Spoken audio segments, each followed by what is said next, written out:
Good morning, everybody. I think we're going to start our program. I said we were going to start around 9:30, but President Ho, he has another meeting to attend, so we're going to start a little early.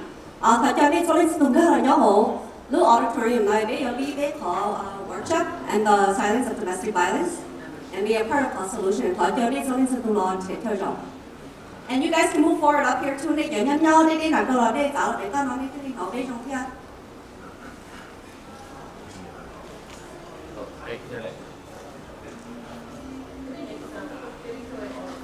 So I'd like all our panelists, please come and sit in the second row up here because I'm going to be calling you guys out shortly. So please find a seat here and the panelists come and sit in the second row up here.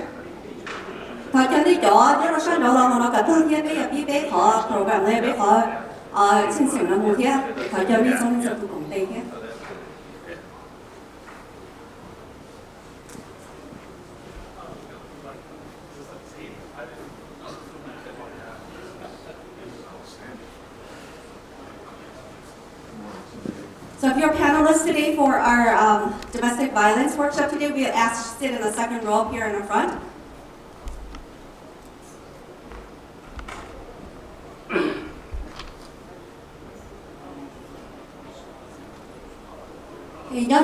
Good morning. First of all, I'd like to introduce myself. I am Jasmine Lee King. I am the King family representative Hmong 18 Council. So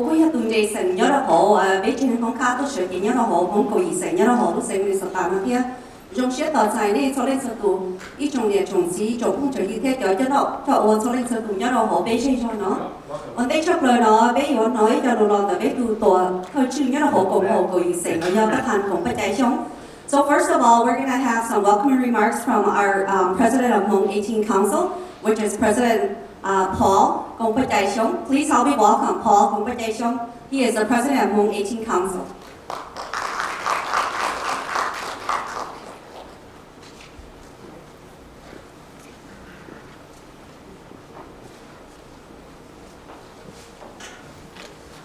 Good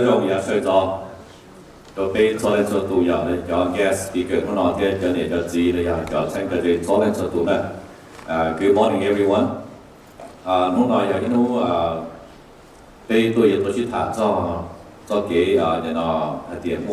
Domestic violence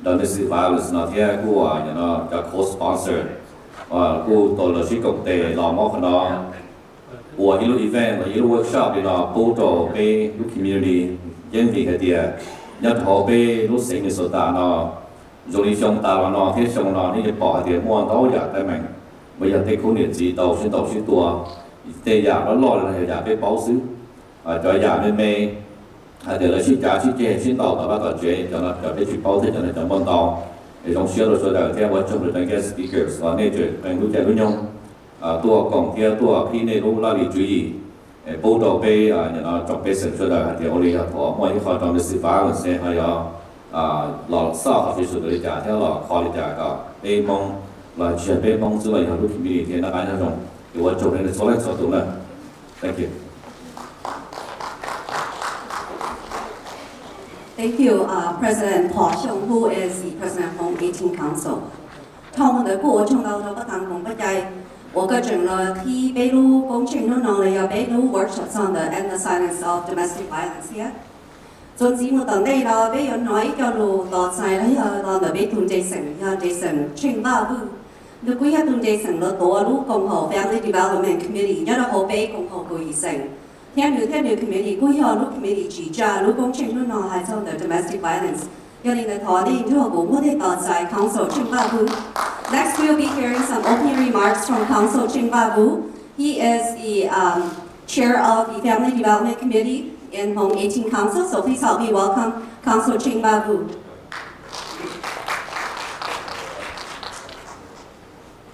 Thank you.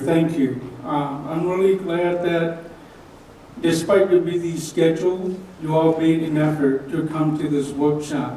And the more the merrier. And with the people that we have here today, it tells us how important this workshop is, because we really need to educate our community that resources are out there and we cannot keep ourselves imprisoned in domestic violence. We have to voice out our concern and seek out help when it's needed. So I am glad that you all have made an effort to come to this event. I wanted to say thank you to the Family Development Committee members who have been working tirelessly to assist me with this project, putting it together. And I wanted to say thank you to all our co-sponsors and media outlets. First of all, I want to say thank you to 18 Council for putting together and hosting this event, and Hmong College Prep Academy for providing the space so that we can meet and hold this event. Our Council for Asian Pacific Minnesotan, who is our co-host, Neng Xiong and Fox 9 News for covering the event, and Hmong Healthcare Professional Coalition for presenting their materials here with us today. So I want to say thank you for you all to be here. All right. Let's give a hand round of applause for Council Ching Babu. Watching down this Ching Babu, or got your sponsor, your co-sponsor, Chitali, the co-total beta media, to the name of Fox 9 News here. Continuing on to our presentation, I'm going to be calling our panelists up. And when I read your bio, I'm going to have each come up here to the table up here on the stage. 总之，我等待那个个月的正好被叫，通海路那一度就过呀，天上的龙背，天了和爸爸了，要了和给我和女儿和谁着，给头不对了，龙背了给头，那给了手路啥天了，要和头手路中呢。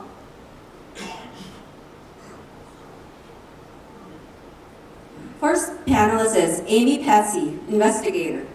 Investigator Amy Patsy has been with the Ramsey County Sheriff's Office for over 10 years. Before working with the Ramsey County Sheriff's Office, she worked with Hennepin County Sheriff's Office for over 4 years. Please come up to the stage, Amy Patsy. Investigator Patsy's known experience extends from her previous work assignments in many divisions, including detention services, court divisions, patrol division, mental health court assignments, apprehension unit, special investigations, and is currently assigned to the Criminal Investigations Unit. Criminal Investigations Unit investigators are assigned all felony-level crimes, where Investigator Patsy has first-hand experiences dealing with the criminal sexual conduct, child abuse, and vulnerable adult cases. When Investigator Patsy isn't working, she is a busy wife and a mother of 3 girls. Amy Patsy, investigator, she's the one at the end here. Please give a round of applause for her. Our next panelist is Molly Grantner. She is an investigator. Investigator Molly Grantner has been with the Ramsey County Sheriff's Office for 7 years. Prior to becoming a law enforcement officer, Grantner's outstanding work extends from her previous positions held with Ramsey County Workhouse as a correctional officer, the East Central Regional Juvenile Center as a probation officer, and a Project Remand as a case manager in pretrial supervision, where she conducted bail evaluations for in-custody persons. Investigator Grantner is currently assigned to the Criminal Investigations Unit, where she conducts investigations of a wide variety of felony-level cases. She has led in some of the higher-profile cases in the Southeast Asian communities. Some of these cases involving crimes against persons includes domestic assaults, protection order violations, threats of violence, child abuse, elder abuse, and murder-suicide cases. Molly Grantner. Please give me a hand of applause for her. Next panelist is Inspector Chinu Lee. Inspector Chinu Lee has worked with Ramsey County Sheriff's Office for over 20 years. As a liaison between the Southeast Asian communities and the Sheriff's Office, Inspector Lee strives to empower the communities through positive engagements with law enforcement. In his 20 years of working with the Ramsey County Sheriff's Office, Inspector Lee has held positions in multiple divisions within the Sheriff's Office, including Water Patrol, Detention Services, Court Services, Information Technology, Investigations, and Patrol. Inspector Lee currently leads youth crime prevention initiatives with the community at large. Inspector Jiu Lee, please give him a round of applause. Our next panelist, legal advocate Dervane. Dervane began her work at the St. Paul and Ramsey County Domestic Abuse Intervention Project, SPIP, in 2021. She has worked as a legal advocate and currently in her role as the legal advocacy team leader, a vital component of SPIP management team. Vane's direct service work has included comprehensive, victim-centered, trauma-informed advocacy throughout the entire justice system and system process, as well as crisis intervention, ongoing transitional support, and safety planning. Her focus on the provision of bilingual outreach and services to Hmong victims of domestic violence has successfully served hundreds of victims. She has developed and conducted training and education sessions on domestic violence, services available in the various victims face, to a myriad of community-based and government organizations. Legal advocate Dervane, please give her a hand of applause.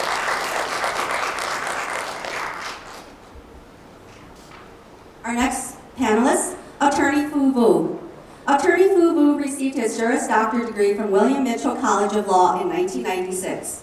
After graduation, Vu joined Southern Minnesota Regional Legal Services and Fenske Law Firm prior to Vu Law Office. Vu has been in practice law for over 26 years. He is licensed to practice laws in both state and federal jurisdictions for the state of Minnesota and Wisconsin. Vu is a strong believer in building a vibrant community as one of the reasons why he has been engaged and involved in many reputable Hmong organizations, such as Hmong College Prep Academy, United Hmong Family, Inc., Hmong 18 Council of Minnesota, Inc., Hmong American Mediation Center, and many more. Please give me a hand of applause for Attorney Fu Vu. Our next panelist is educator Song Vang. Song Vang is a social justice and women's rights activist who believes that domestic violence and abusive relationships at home are a serious impact to vulnerable children. As a Hmong educator who has been working with families across K-12 in higher education, Song has advocated to end domestic violence that would impact on vulnerable children, especially a tremendous impact on the well-being and developmental growth of children that can last into adulthood. Song holds a BA in Ethnic Studies, a MS in Multicultural and Ethnic Studies, a Graduate Diversity Certificate in Developing and Programming Cross-Culture Training for K-12, Post-Secondary Human Services and Community-Based Education Settings from Minnesota State University, Mankato. Please give a hand of applause to Song Vang, educator. And our last but not least panelist is Da Yang, family mediator. Da Yang is a community leader, elder, family mediator, and council member, and co-chair of the Department of Culture and Department of Mediation and Conciliation at the Hmong 18 Council, Inc. Da's Hmong name is Juki Da Ya, and he is well known in the Hmong community as a traditional cultural practitioner. He has served the community in multiple roles and capacities when it comes to family mediation, cultural practices, funeral services, and wedding arrangement and negotiation. A hand of applause for Da Yang, family mediator. And I'm sorry, we have one more panelist, my mistake. Our next panelist, let's meet H18C. He's a probation officer. H18C started working with juveniles in Hennepin County right after he graduated from Metropolitan State University in 2008. To give back to both Hennepin and Ramsey counties and diverse communities, Xiong made the leap to adult corrections and became a correction officer at the Ramsey County Correctional Facility and focused on adult probation and domestic abuse unit. Probation officer in the domestic abuse unit work with all diverse clients, victims, families, as well as provide resources for the community, not only to reduce recidivism, but also to keep victims and communities safe. At his current role, Xiong is supervising many high-risk caseloads with mixture of clients who are being supervised on probation from 1 year up to 20 years. A hand of applause for probation officer Xiong. So up here to my left is all our panelists. Please give them a big welcome and round of applause, please.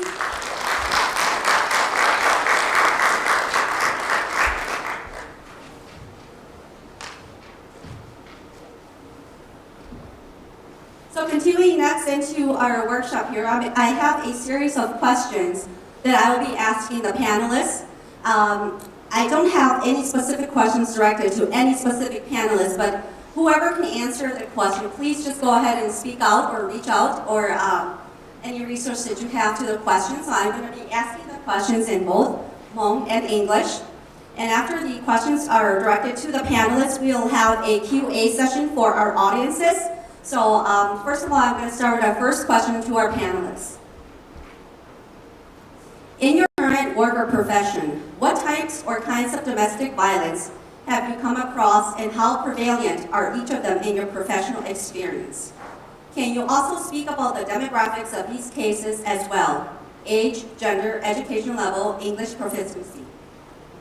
伢都个做对牛，跟你牛我，牛莫被最好嘅，就是后生，我个到人做把头，贴咗好嘅，就是后生头，莫显无力呀，就你好个包，我呢个我他到个打入装的，有得民众呢咯，是你咗牛牛，半年了只能，这几个呀地里呀，包入，安其中无力呀。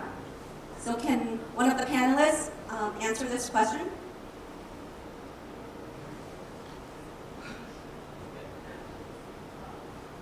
So, hi everybody. Thank you all for being here and thank you for having me. I appreciate really appreciate being here. So I'm an advocate from St. Paul Intervention Project.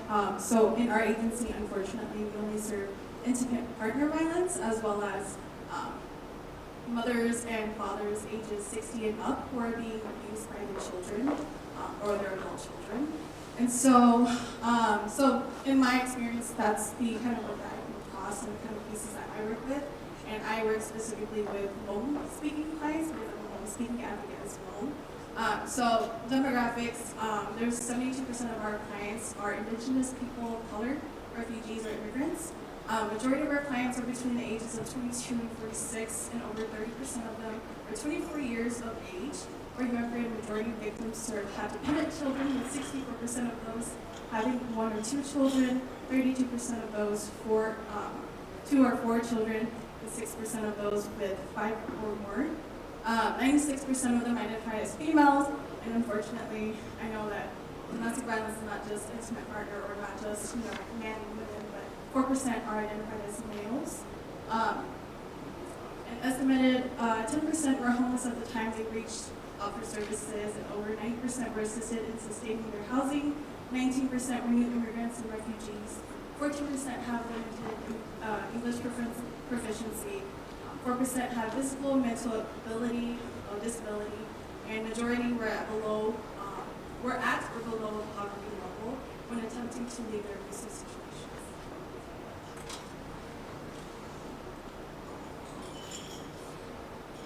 Thank you. Before the next panel speak, the one who just answered the question is legal advocate Dervain, just so in case you guys forget who she is. She's our legal advocate from St. Paul Intervention. Thank you, Dervain. Go ahead, continue. Thank you. So, we, as law enforcement, Can you put the microphone closer to your mouth? Can you hear me now? Yes. Is that better? All right, sorry about that.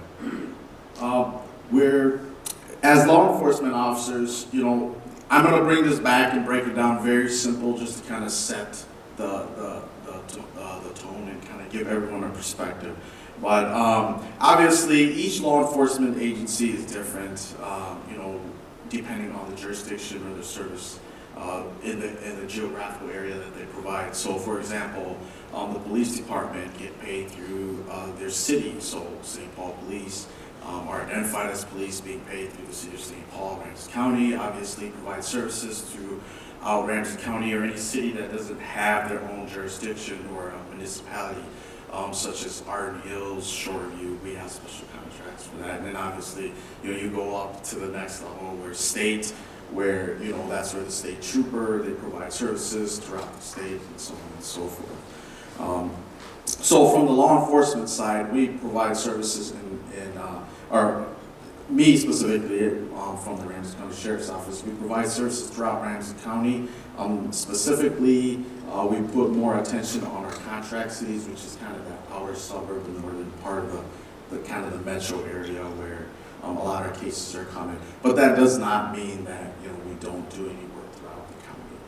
So in terms of demographics, obviously we serve a wide,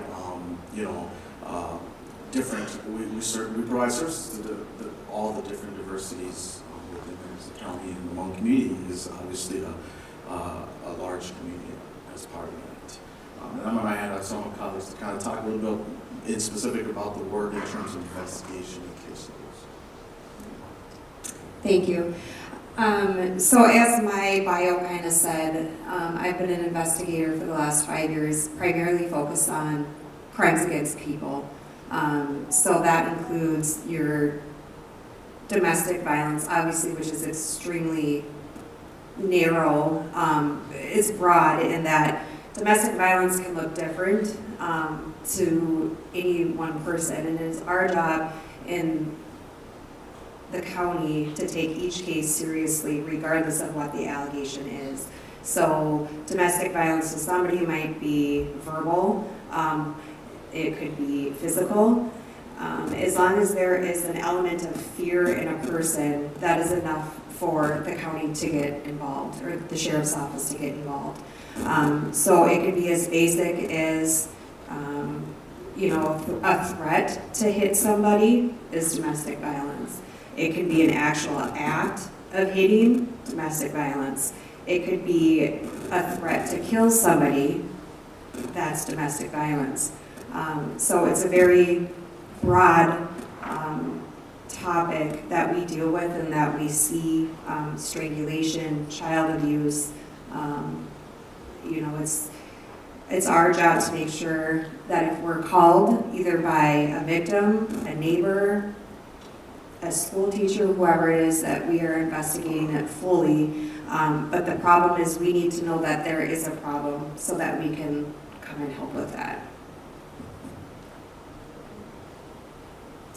Thank you. You've heard from Inspector Chinu Lee and Investigator Molly Grabner. Going on to the next question for our panelists. With the cases of domestic violence that comes to your attention, can you speak about the decision-making process and how cases are allocated? 喺針對有低名嘅注師學生，我到了做中的各地，我個國下都係啲，個了這自立家啲，我有得名咯，在個我嘅立家。cú do hải lục mong đó, tôi biết mấy cho điện sĩ, lúc nào tôi nói chỉ nói họ và giờ cho lẩu xưa này giờ, này chỉ cú như bao hải tiền này cho gọi là như bao hải lục mong kia, biết mua biết từ cho phong dư, là giờ America ta chỉ cú hải lục mong vì thế lúc nào biết cho điện cho sĩ tôi nè, cái cú hải nó phần đầu cho cases tôi trong tờ cú lúc office, phần cú trên tàu thì cho mà dân vị cho lòng tờ biết học corporate businesses, để để chỉ ví dụ là để筹bé và bé có thể bé cho cái东西à, lỡ chỉ xe lỡ chỉ cần đó lỡ một túi phát túi nhiều thì bé nhìn nhận tàu lỡ giờ, ok thì cái này là bé tàu là để sổ tàu chạy, để chỉ mà bé xí chế xí tàu xí nhiều thứ mà bé xí tự là giờ xí tự có tàu xí tàu cũng như có chỉ để rồi something like that, ok, chế vấn là gì thì muốn tàu kia thế, bây giờ đây nên muốn tàu kia thế, để chỉ mà có bé hệ lỡ thế hay thì cóภาษาของเขาตรงนี้อันนี้สิอยู่เขาชื่อตัวมาโอเคแล้วย่อให้ที่ก็ภาษาตัวมาอุรุก็ตัวละเราอุรุก็อยู่ปอ so these are some of the things that is never okay. Y'all know it's all constitute domestic violence in the community. So ต้นทางที่กูออฟฟิศมากูยังแค่เราเลยที่ได้ชี้เนี่ยยังต้องถือป้อที่ได้ยาเนี่ย意思ว่า你知道了，你还知道加入哪了？对着你去，你要去我给哈，就是嘛，你老路的人，你还要的，头你的人还要的，你有给大家了，你有错大家了，给大家嘛，they never take 你好話we do victim นะ，你去保佢哋個啦，係你輸來又個有天啊，哋個又到 educate 咗佢哋個我哋 is never alright with the law and the law take it very seriously，okay？Thank you. 都还看到要 Attorney Gong Jufu, and I think Probation Officer H18C, you wanted to answer that too. Yep. The question is, with the case of the domestic violence that comes to your attention, can you speak about the decision-making process and how cases are allocated? So I guess I can't answer that first part of the allocation of the cases. However, coming from Ramsey County, I work in the domestic abuse unit, which is we have a specific caseload which handles all the Ramsey County cases within Ramsey County. It's divided between, I believe we have 16 agents right now supervising. But the cases are, ranging from serious assaults, felony assaults, down to misdemeanor domestic. Misdemeanors would be considered low contact or lower, and then it goes up to gross misdemeanor, and then it goes up to felony level. So if it's a first-time offender, usually clients are given a misdemeanor sentence, which is usually anywhere from 1 year up to 2 years, depending on what the judge decides. And then the gross misdemeanors are 2 years, and felony level offenses can range anywhere from 5 to 7 to however many years. And how they split that up is a felony level is anything that if they're placed on probation, it's anything that's a year and a day or more. Gross misdemeanor is usually 365 days and under, and then a misdemeanor would be 90 days and below that. So I currently work with a high-risk caseload. It's a mixture of misdemeanors to gross misdemeanors to felony level, and what I mean by high risk is if they're considered high risk based on the we have this assessment tool called the LCMI, and if they're considered high risk, they are to meet with me. Well, it's a little different now with the COVID protocols, but they meet with me twice a month. If they're medium contact, they meet with me once a month, and low contact once a month. So that's, I'll touch on more a little bit later with the other questions, but that just a little brief on the domestic violence supervision. Great, thank you, Probation Officer H18C. Are you able to ask the question? I think the question you asked, I don't think that Food A really answered it. I'd like to hear from law enforcement, especially because we know like Zia Yang was murdered after the police was called to her house 15 times in 1 year. So and I've done work in the Hmong community advocating for domestic violence advocates for over 20 years. And I know that a lot of our victims and survivors who have died, a lot of the survivors get restraining. Majority of the ones who have died actually have restraining orders in place. And yet they still die. I want to know how you all allocate cases and how you all are prioritizing who to respond to and who not to. As we know, statistics also show that 11% of victims and survivors who have died from homicide actually have restraining orders. And 75% of victims who call the police report not feeling safe anyways. Thank you for your comment. Inspector Chino Lee or one of the two investigators, you guys are more than welcome to answer her questions. So to kind of answer your question, at least with the Sheriff's Office, if anytime we are called to a domestic dispute, verbal altercation, we always respond, meaning we always have an officer come to the call. Sometimes what we'll see is it called in and then somebody calling back saying everything's fine, everything's good. We still have the responsibility to go and ensure that everything is okay. At that time, we talk with both sides. If the victim says they're fine, we can't necessarily force them out of their home. We do provide services in domestic violence calls, or if someone's going to be arrested for a domestic assault, the Sheriff's Office has a responsibility of completing a lethality form with the victim, which is a series of questions that can help us determine how big of a risk their situation is. We then provide them what our agency calls as a blue card, which is a list of resources for victims of violence, shelters, that sort of thing. We also, while we're on scene, offer to call the Tubman Center, which is a victim advocate resource, and speak with them while we're there if they want to. So we try to do a lot on the front end, right when we respond to a call, and then on the investigation piece. We only get a case if it's a felony level. So if it comes to us, chances are this family has a history of domestic violence. Somebody's been arrested multiple times before on it. We do our part, so we'll follow up with the victim. Sometimes we'll have 2, 3, 4 conversations with the victim following an arrest. We do push for those harassment restraining orders. The difference is a harassment restraining order is something that they can do on their own. You don't need to have an arrest to go apply for a harassment restraining order. That is something that you can do on your own. The no contact orders, those are what are issued by the judge. And sometimes they don't. I'd say more times than not, a judge does issue those orders. But again, I understand your concern. It's a piece of paper, right? It's not going to stop somebody from doing what they want to do.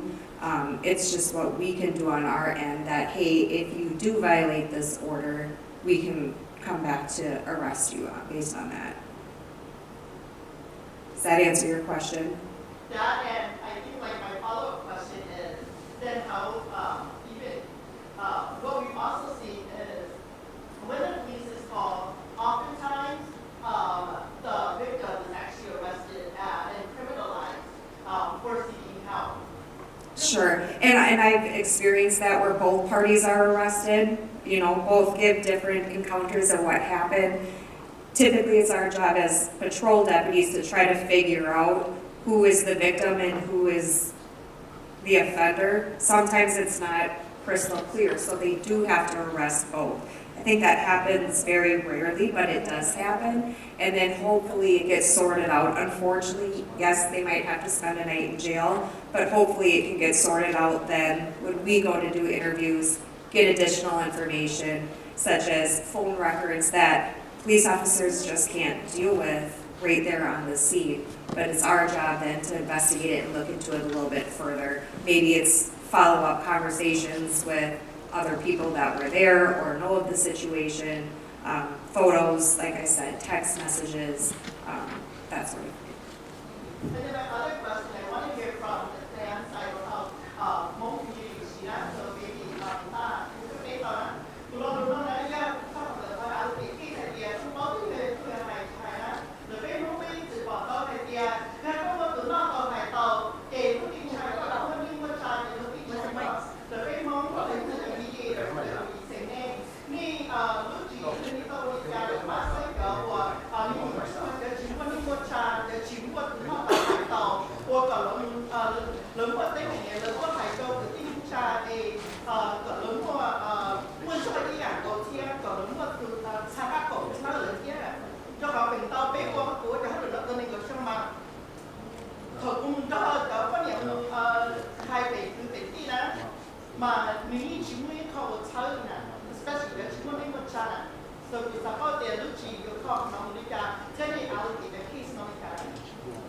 Thank you. I think that was actually one of the questions. I just want to add on to Molly and just make sure we get a clearer picture in terms of, you know, the arrests and whatnot, and for the law enforcement, and then I'll hand the mic over. But thank you. Great questions. I think a lot of the stuff you talk about have so much wrapped into it, and you know, unfortunately, the questions are not going fast enough to keep up with this. But to add on to what Molly's saying, law enforcement going to a call, you know, when we think about government, we think that, you know, there is a very good structure there and communication established, reports, and you know, detention, law enforcement, all interconnected. But most of the time, that's not the case. So for example, when there's a no contact order that a court puts out, it takes days before a law enforcement officer can actually have that in the databases they use. The emergency communication does a tremendous job trying to gather that information. And before I move forward, I just want to credit the Emergency Communication Center. Can you put your hands up really quickly? I'm going to be referencing them to a lot that are vital to our operation on the law enforcement side. But, in a perfect world, yes, we should have those systems. And hopefully technology and things in the future will help enhance that.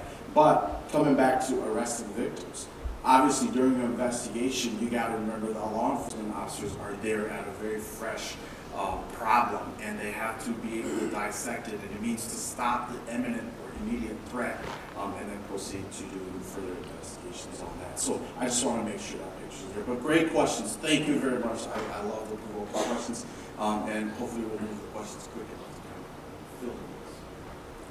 Anh Jason chụp kính ta các tế tôi để chế đó hết tuần sai đó đây luôn chế của yo. I'm going to continue on after this, and then we'll have your questions towards the end. So we're just going to keep going with our panelists and the questions here. I'm going to let him answer this question, and then we're going to continue on with our panelists and the questions we have here.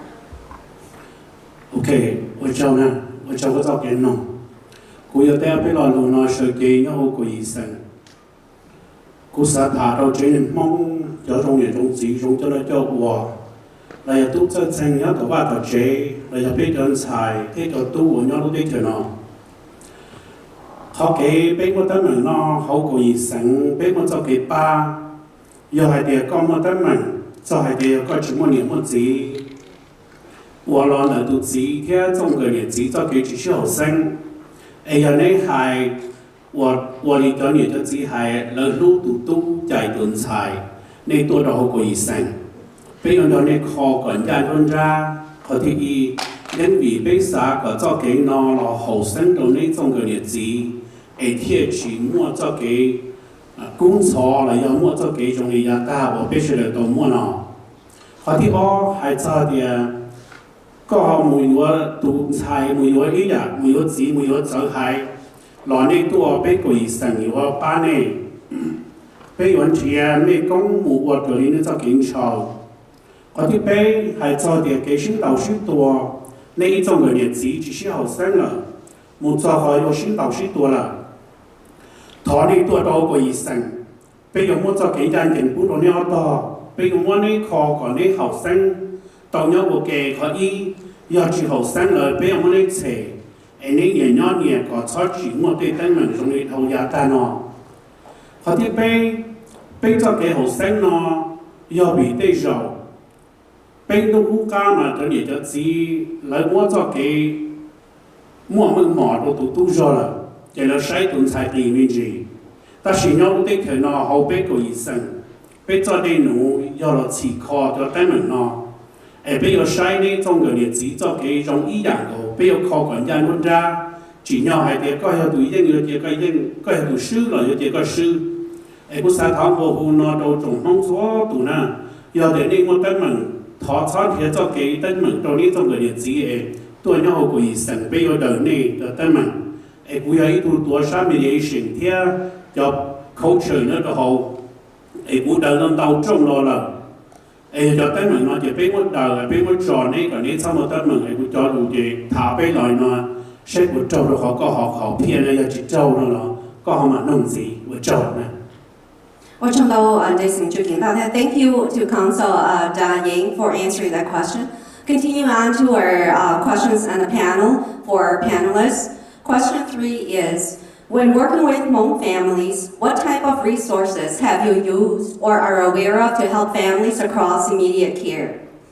Thổ ở đây đủ cho chế mình Hmong, có họ đâu xí cho cái ba trong lý trả, lời họ bộ báo cho cái ba ở yếu chớ, tao cho chế mình có một chỗ tao cái ba lý trả.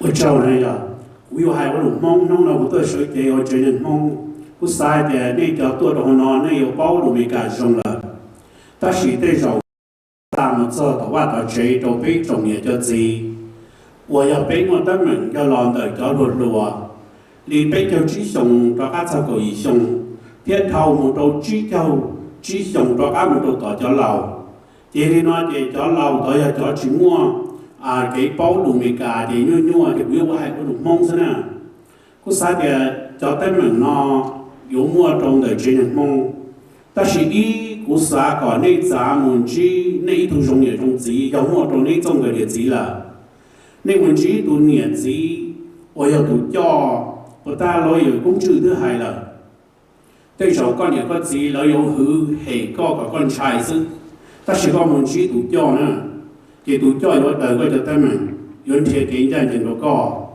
họ có yếu tố giá muốn chỉ cho công hậu ấy là mua phần theo là bao giờ thì tới mình yếu đời trò nên trong đời nhiệt gì nhưng khi nó cho cái đời trò bây giờ tao có dùng muốn nên giá thì muốn nên chế nhau tụ bùa còn nên xét gì nên cho tới mình nó thầu mù giờ bây chúng mình chế cái này nhau cái nhà lúc chúng ta nên yếu cũng lo rồi rủ thì mà tới mình chịu sĩ tự nhiên không ta chỉ nó thì giờ nó bây mong cho cái là một ba cái tuổi nó mà giờ bây muốn nên giá một nhà nhỏ nhà ít nhân đủ còn nên gì là cái bây là khó nên phải tới mình hậu là thì nó cho cái đời tổ ba cái chế bây mong thì bây sĩ nhiệt gì hay chỉ tao nó nhiệt gì yêu mình nhỏ là mình nhỏ chỉ hử nhiệt hử gì ta chỉ mình nhỏ hử đủ cho nó cho我hử đủ nhiệt đó chính giờ hử cho công hậu hử cho dễ sợ cho nó cho我thì giờ bây mua đầu đi nó thì bây cho cái yếu mua cho cái mù yếu chỉ mua ta mình chịu sĩ lý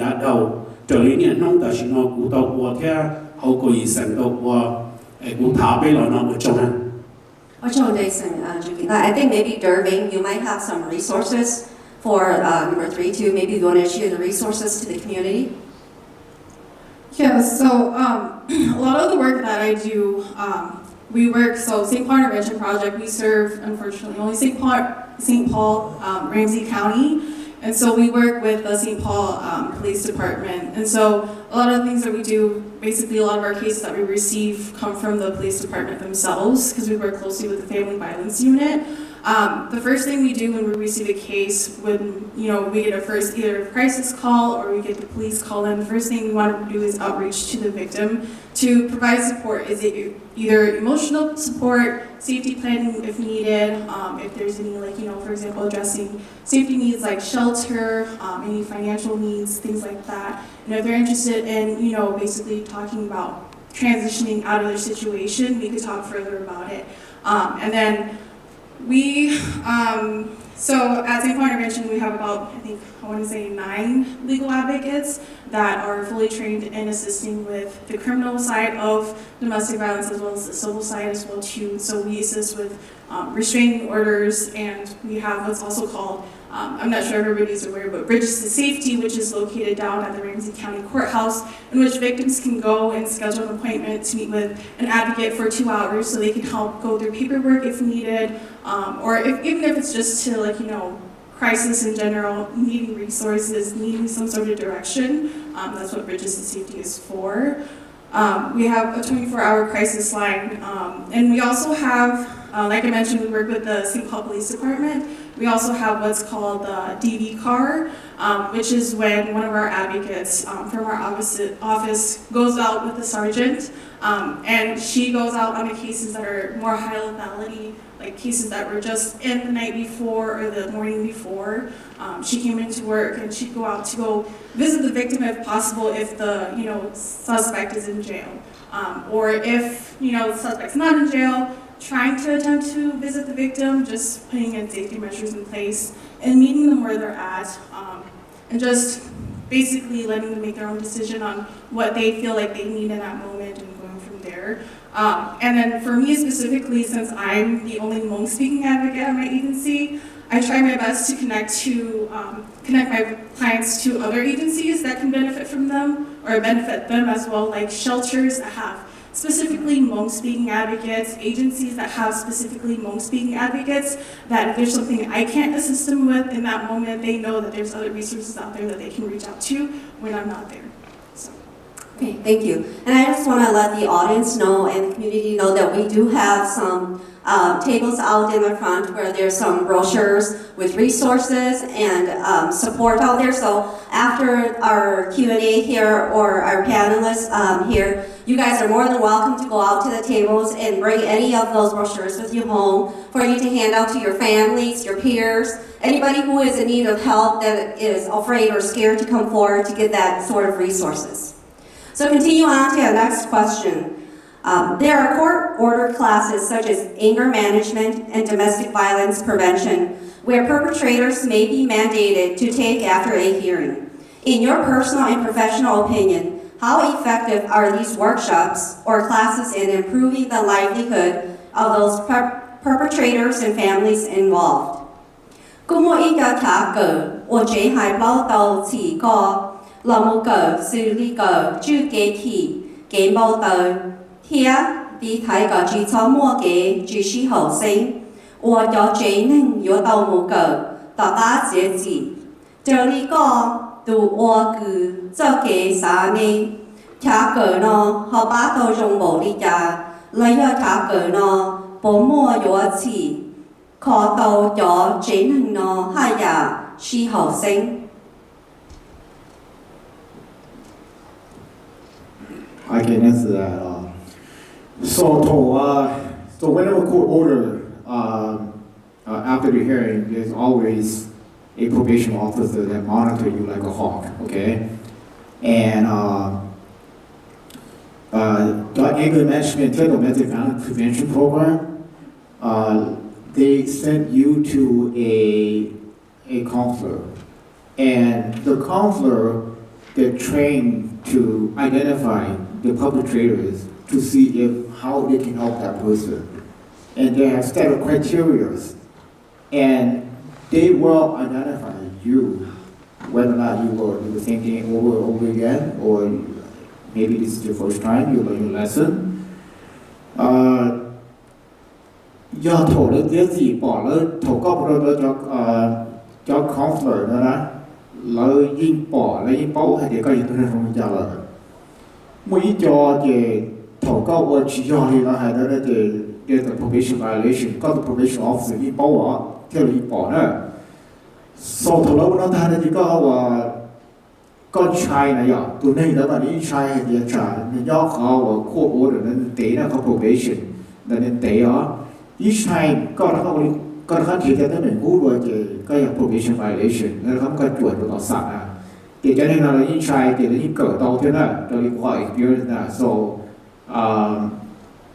so how effective I would say some of the cases that I know is very effective because anytime that you do it's going to go back to probation violation any wrong move that you make.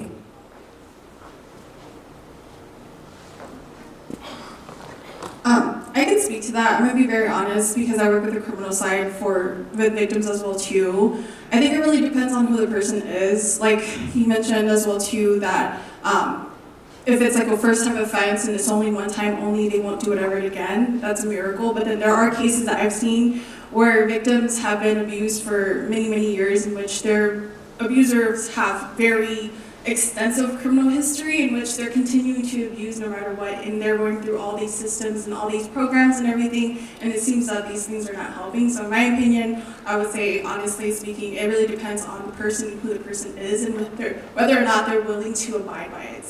Just basically like a court order, restraining order.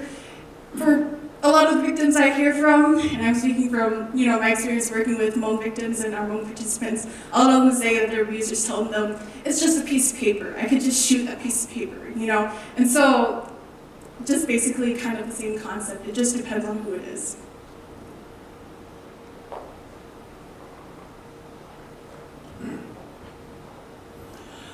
Okay, well, cô sai để cho cái cỡ nó mà gia đình cho lùa thì nó ba tàu nè vì thế có muốn mua ít chỉ của có chơi chầu nhớ đâu tây giả có của tôi chơi chầu của mua cho chơi kia但是họ真正叫落有包里头的是被称老也叫是包在在头，就要你呢老到话到这一点，不要到摸比的你要还能得， yếu tố sát sai nữa cho chạy nữa nữa hay nên cho hay để lúc tết chờ nó xong chạy các cử trừ lúc tết chờ nó do qua lên nó là thì có một cái nó nó có yếu tố nó cho dùng đi nó có yếu tố xấu đi nó mà tôi nhớ tôi chỉ là do tôi nên của một cái cho cáiวันนี้ยวนจัวขนอหรือเทียเป้าหรือเทียแฟงมั่งหรือเทียจอเจตเอาเวียเทียเป็นว่าเต้เนี่ยเต้จีเต้ตูตู้จีเป้าหลูก็จะมุ่งเกิดตาเราวันนี้ก็เราให้ยาช่วยตาเราถือป้อนเจเดี๋ยวก็ตอนเราจอเจเดี๋ยวจอเกเกิดเดินจะกงหอมเดินป้าจีตัวหนึ่ง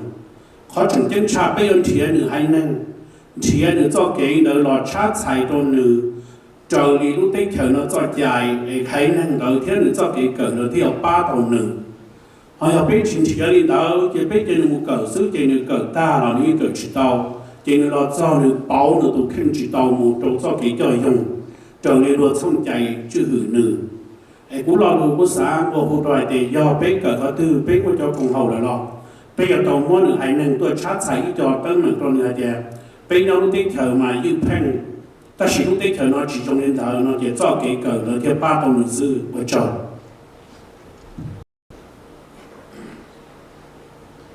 So in probation, I want to say 99.9% of clients that come on to probation are mandated by the judges to take a domestic abuse cognitive counseling group.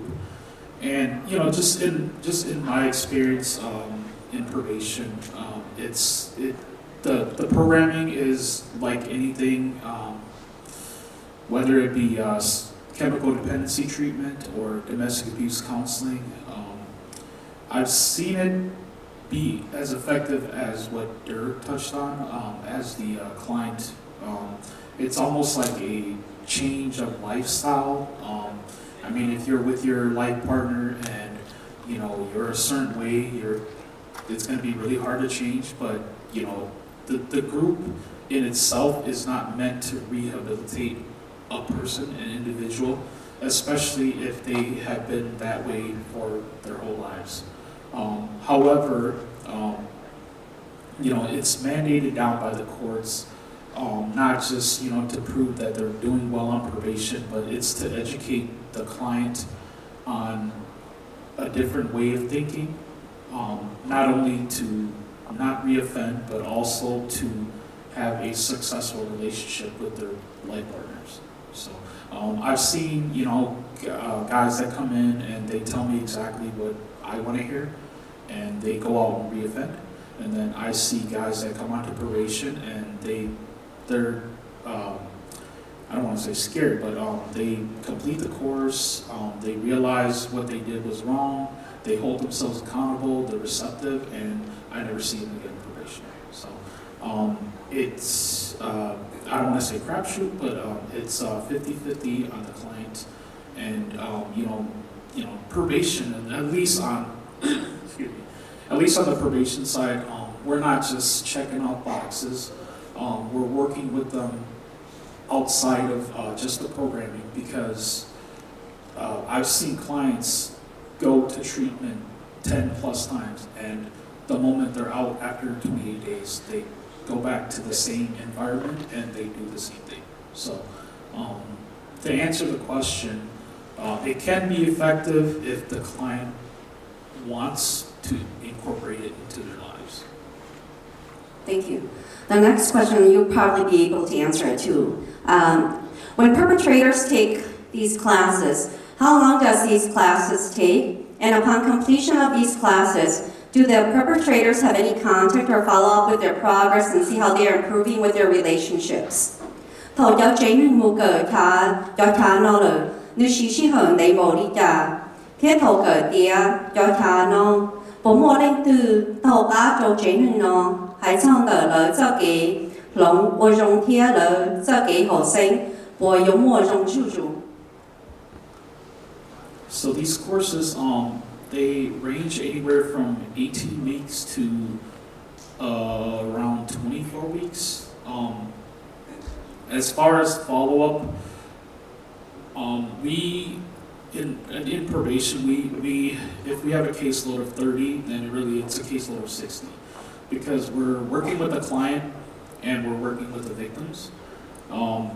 We reach out to the victims initially when they come onto probation, and if there's not a no contact order in place, we do communicate with the victim and the client as well. As far as like progress, I mean, once they're done with programming, we're working with them, you know, not just case planning, but you know, change talk, using evidence-based practice within, you know, Ramsey County that we practice to help clients become successful. As far as like, you know, not just, oh, I'm done with probation, but you know, to not be back on probation, to do better in the community, and you know, by doing that is, you know, covering, you know, like in the case planning, covering their values, their goals, short-term goals, you know, employment, education, some, you know, evidence-based that, you know, have proven to, you know, improve a client's life if they, you know, succeed in certain things. So. Thank you. Anybody else as the panelists had anything to add to that before I continue to the next question? Okay, I'm just going to continue on to the next question so that we would have time for any Q&A from the audience. So the next question is, beyond courses, are there other methods that can help an individual change their behaviors? 我哋大家佢點咗睇咯，本我哋真好嘅把字改咗呢咯，去用出學本字。 So I'm going to add on to what I just said. And as important as supervision is after someone gets arrested for domestic violence, whether it be a misdemeanor or felony, they go through the court system, they get placed in probation, and they complete programming. So do you just let them go, or do you keep them on probation? That's still up for debate. Because there have been studies, I don't have quotes today, but there have been studies where overdoing probation can be bad for an individual's success. However, as far as you know, working with the individual for their term on probation, it's, you know, not just, hey, any police contact, any victim contact, did you get work, did you get a job? You know, there's more to that. I know sometimes probation is misunderstood. You know, we're not just checking in with clients to make sure they're not doing anything, because obviously, you know, you see them once every 2 weeks, and they could be doing many things that are not good during the 2 weeks. But that's where case planning comes in. That's where, you know, using cognitive planning, change talk, and you know, working with individuals that do want to change, and you know, helping them, you know, not just change their way of thinking, but also, you know, reaffirming them on things that they do well, to hopefully avoid recidivism in the future. Thank you. The panelists who answered this question, if you guys forgot, is H18C is a corrections officer or probation officer for Ramsey County. And continuing on to our questions, we only have 2 more, so that we'll have time for any Q&A from the audience. Please just bear with me. Question number 7 for the panel. As for the victims of these domestic violence cases, how many in your experience seek out services to remove themselves from these situations? Protection, emergency shelters, or hotline? And what type of barriers do you think prevents Hmong families from seeking out such services? 好喺上度有呢，我做咗啲名咯，只是後生，這裡好個包，我被將到到冇做咗幾百個嚟到有啲名咯，xử理我到地睇，冇腳查摸事情，你有換錢幾百。 天涯我個上海點有課，你要做專門老母做幾班咯，要得幾點 Any of the panelists?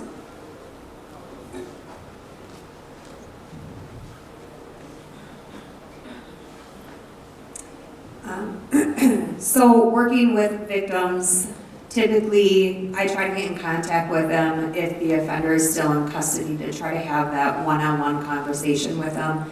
Unfortunately, a lot of times I see victims getting mad that their offender was arrested for reasons such as that offender is their primary child care provider. If he's in jail or if she's in jail, who's going to watch my kids? Maybe the offender is the primary financial provider. If they're in jail, how is my rent going to get paid? So many times working with victims, I see them wanting things to go back to the way they were rather than getting the help that they need for that family piece of it. Many times we also run into the offender breaking the victim's phone, so they have no way to get help even if they wanted it. And a lot of it I see also is embarrassment, not only within their family, with friends, community, that they're arrested and they're in the situation. So many times, you know, we do put these resources into our victims. We provide these orders for them. We give them opportunities to get out, and it's easier to go back to what it was because of the things that I just mentioned. So domestic violence is not something new, you know, and I'm saying the obvious there, but you know, there are, yesterday, you know, when I pulled the statistics, there's about over 670 calls for service last year alone in terms of domestic calls for service. This is pulled directly from the ECC dashboards and the websites, and credits to them for that. And of those, there were 3 major cases that hit the media. So it seems like this problem is starting to surface. Those numbers does not mean that there is no domestic case in any specific community or in the Hmong community. But those numbers do mean that there is awareness and there is a need to start really focusing in on domestic violence in the Hmong community. And you know, I like to use the comparison of a flashlight, right? If you shine a flashlight at an area, you only see what you see. And the reason being for that is because, you know, the Hmong community is a very new immigrant group to the U.S. And tying that into barriers is what's unique about the Hmong community is there's a proverb that the Hmong elders use, and the Hmong elders here will probably kind of help me with this too. But the proverb goes, Hmong chua Hmong tao, shuo chua shuo tao, right? And verbatim, it means Hmong medication, Hmong brew. Chinese medication, Chinese brew. There's no offense to any, I don't mean that in offense to any person of Chinese ethnic minority background. It's just that proverb dates back to way back when the Hmong people, you know, migrated from China before the Indo-China War. But the content of that is that the Hmong community have the Hmong way of doing things, right? Funerals, weddings, domestic, ishaoki, where you deal with domestic issue. And then there's the non-Hmong way. And that proverb, or that content extends from that. So in terms of services, in terms of law enforcement, we have to identify what that Hmong way is and who's qualifiable to make those decisions. You know, Molly talked about victims who are in court testifying, trying to get their offender out of court because did we resolve the domestic problem with that particular family at home the Hmong way, and now she's trying to come back and bring everything to normal so that life can continue, or there are other influencing factors that was dealt with a non-Hmong way. And we see that over and over and over, and when it ties into domestic violence, where the Hmong way makes the final call in terms of sending the family back together and making the life work out, or their lives to work out, you can already see the danger in that.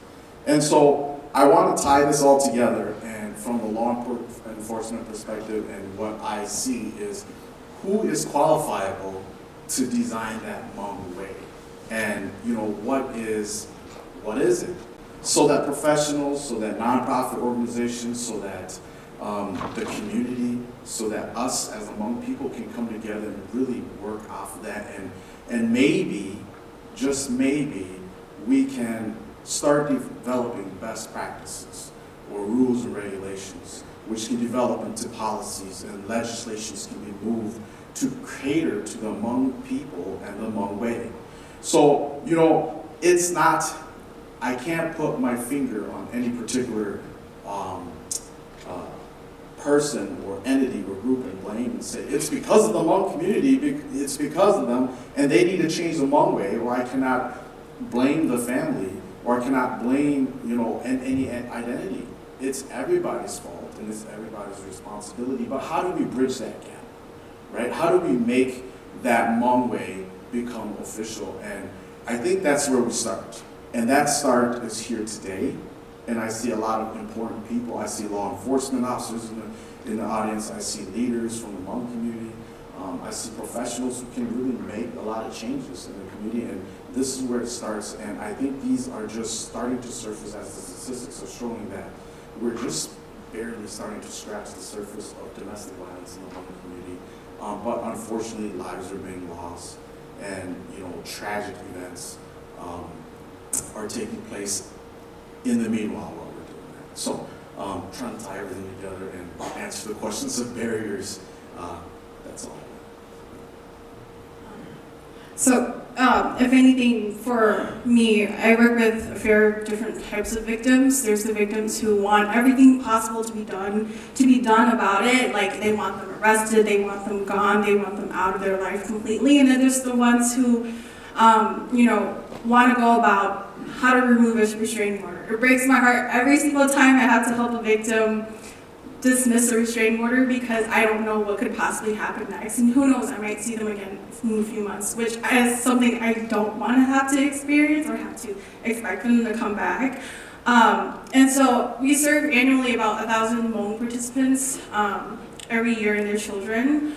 And like I mentioned, if they are Hmong speaking, cases get delegated to me right away, because I'm a Hmong speaking advocate and the only one. And if they do speak English, they speak and they work with any other advocate. And so I think what types of barriers that prevents Hmong families from being able to seek out such services like restraining orders, shelters, the hotlines, things like that, is support from the people who matter the most in their life. That's the number one thing.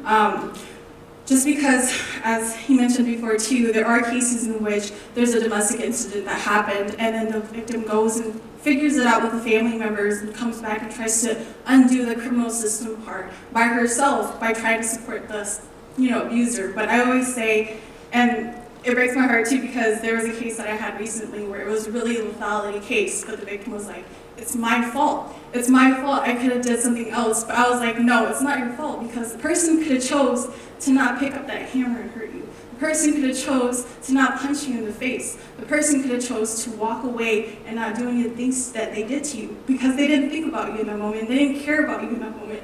And so in that moment, you gotta focus on yourself. And so I feel like it's encouragement from people who matter, because I have Hmong victims who are moms and grandmothers who have children who are telling them to go back to their relationships. When they go back in the relationship, nothing has changed. The dad is just calmer than the way they were before and wasn't as angry, or even worse, they might be even more angry that they came back. And so it's support from people that matter the most, and just telling them that you are there for them and that you could be someone there that can listen to the things that they're going through. Because as victims come to reach out for me for help, I gradually learn more and more details about the things that they've experienced. And I'm like, wow, you're so tough for still being in the relationship, even after you've been through that so many times, and even after you've been damaged so many times, you're still with him. And that makes you a strong woman. But now it's about you. It's about figuring out what makes you happy, what makes you better, because he doesn't clearly care about what you're doing or what matters to you. So that's just me. I also just want to add that part of the reason is of the Hmong clan system that was so closely tied together. And so sometimes when the victim come over to the elders or the clan leaders, they always say, hey, lấy ra nước trái trong lại, cho nên cái trái trong lại. Rồi để tụi tôi mua con tàu là do đi nhà là tụi tôi thọ bế là nó, để có bế và vì lấy ra nước trái trong. So tụi đó được tụi sai là người sai trả, người chỉ có nên mua trả là người sai trả chỉ mua và mua chuyện nhỏ là là they always go back. Report inspector thứ hai đó là you know the daughter they always feel that they might be disowned by the clan, and so sometimes I think it's going to have to start with the elders, and it has to start with the clan leaders, especially the 18 council. We probably have to educate the Hmong community about restructure our system and the way we used to do things to better the community, because society changed and we have to realize that we have to follow society, what we used to teach our kids and our children, and the way we used to handle things may not work in this modern society, and so we have to change for the better of the community. Hi, my name is Song again. I just wanted to add that as an educator,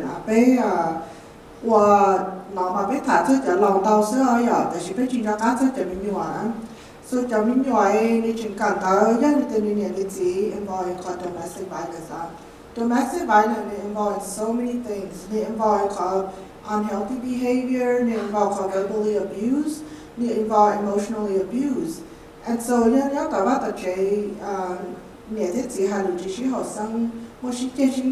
impact as well. And so we had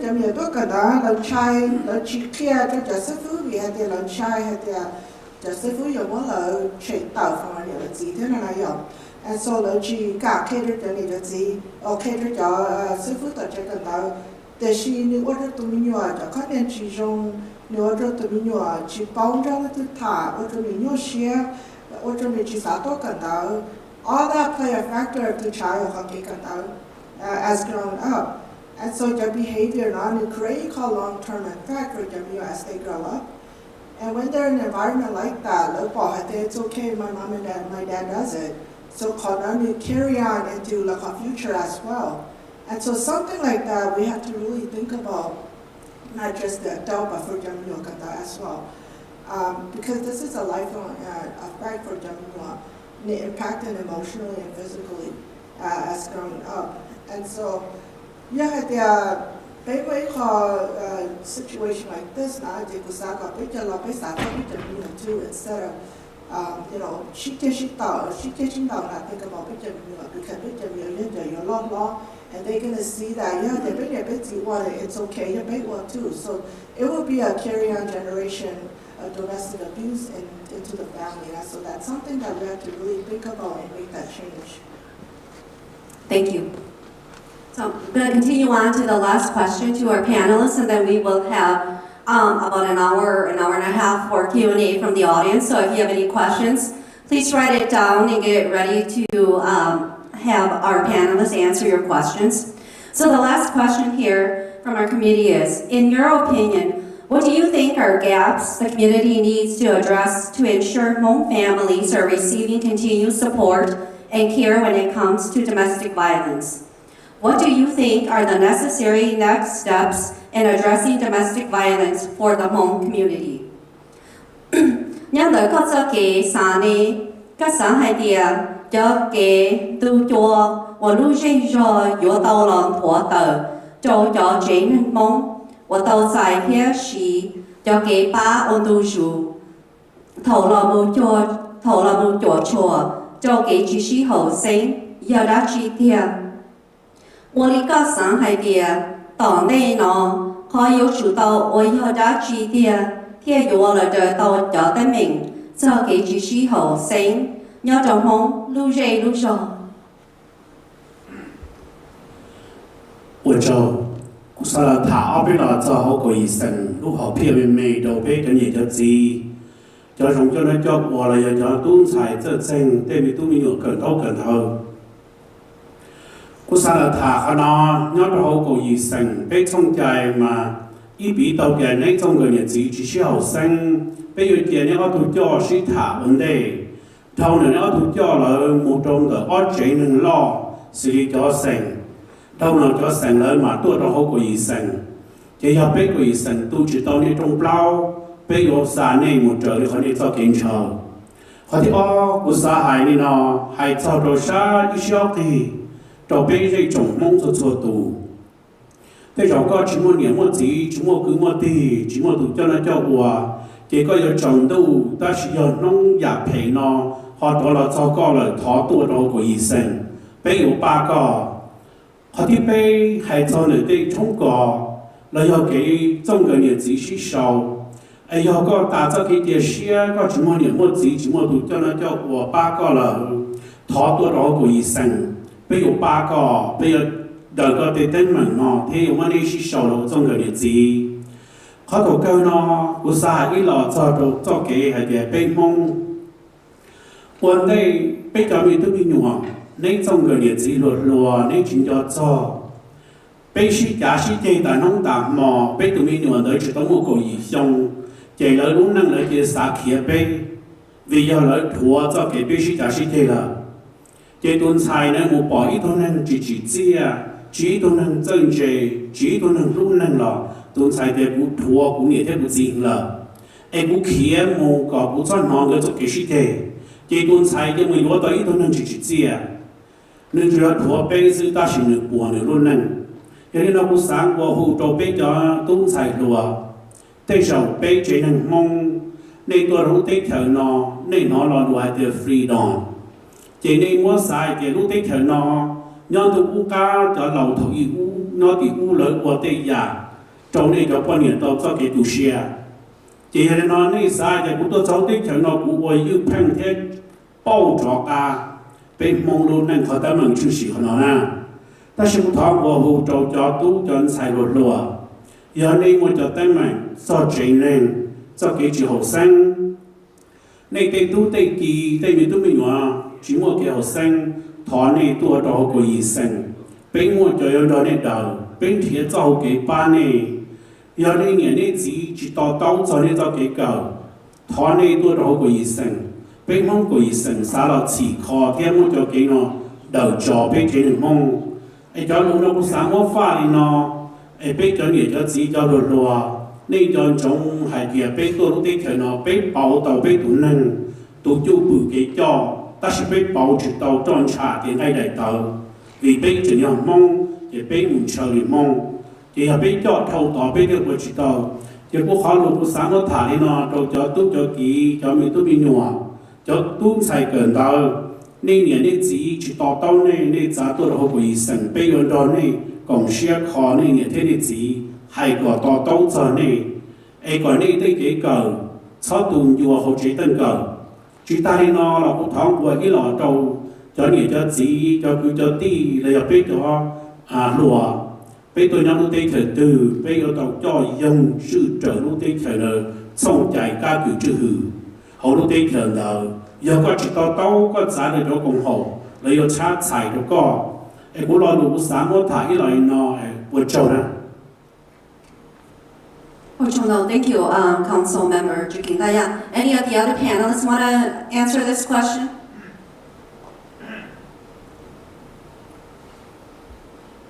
You know, I know that the domestic violence issue, Hmong is to tackle how issue now for the past 2 years. One of the problems that I see within the Hmong community is that bên Hmong bên chỉ chôn nhẹ tổ cờ này okay? So bây giờ bây giờ biết số nhiều đâu cờ, tất cả những một cờ tôi kể trên cờ ingested information biết chỉ số tôi nó bên Hmong chỉ số nhiều bây giờ nên từ bỏ tao là thì tết đến mấy cái domestic violence ta chỉ ít khó và tết mình quan trọng là bên Hmong community thì chỉ những vấn đề thì bây giờ thì Hmong nó là sơ được chỉ tổ cờ nó này thì bên Hmong mình hay cho chỉ số nhiều đâu cờ, ta chỉ bây giờ cũng trên đâu thì tại sao vì địa bên muốn mua cho tên mình nữa mà cũng trên đầu địa bên ở đầu bên một cái resource we have to find a way to target the community and we have to find a way to go to them instead of they coming to us. That's the only way to solve เขาได้ไหมนะลูกค้าแต่ฉันเอาเป็นปอตัวเดียวจะ domestic violence หนึ่งเกี่ยวเชื่อมเลย with our community ตอนย้อนอย่าติดชิ้นต่อตอนย้อนอย่าติดชิ้นเจตอนย้อนไปหาเดียวว่าจะไปตุ่นย่าตุ่นชายตุ่นโง่เราจะชิ้นตัวท่า Okay, there gotta be a way to prevent that from happening. There gotta be a way for us to go and educate the community if we are talking on it. It's never tolerated in the community. It's never accepted. I'm just thinking there got to be a better way for us to tackle this issue than to educate. Because I know that big moment เราจะชวนอย่างพวกเกิดหน้า I agree as well too. I think the biggest gap is educating elders as well too. Just because growing up, I have had personal experiences witnessing domestic violence situations happen before my eyes with aunts and uncles and relatives of my own, in which I've seen mediations happen which have not been useful and have not been helpful in any situation at all. And I think the main thing is getting rid of those stereotypes about the types of resources that are out there to help victims. Because, for example, domestic violence, order for protection, I've heard victims tell me that,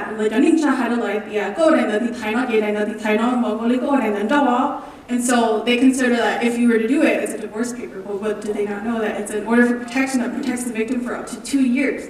And as long as the person who is the respondent in the case, abides by the order, does not do anything new, basically changes himself and doesn't, basically violate the restraining order in any way, then that doesn't allow the victim to basically go for more, basically, in a sense. And so you have to uphold the king and understand that, order for protections are not divorce documents. They're protection orders protecting the victim who is not feeling safe, who is feeling that if they don't have this piece of paper to prohibit the respondent from being able to, see them, talk to them, touch them, anything at all, then they feel that they will be in danger, that they feel that they will die.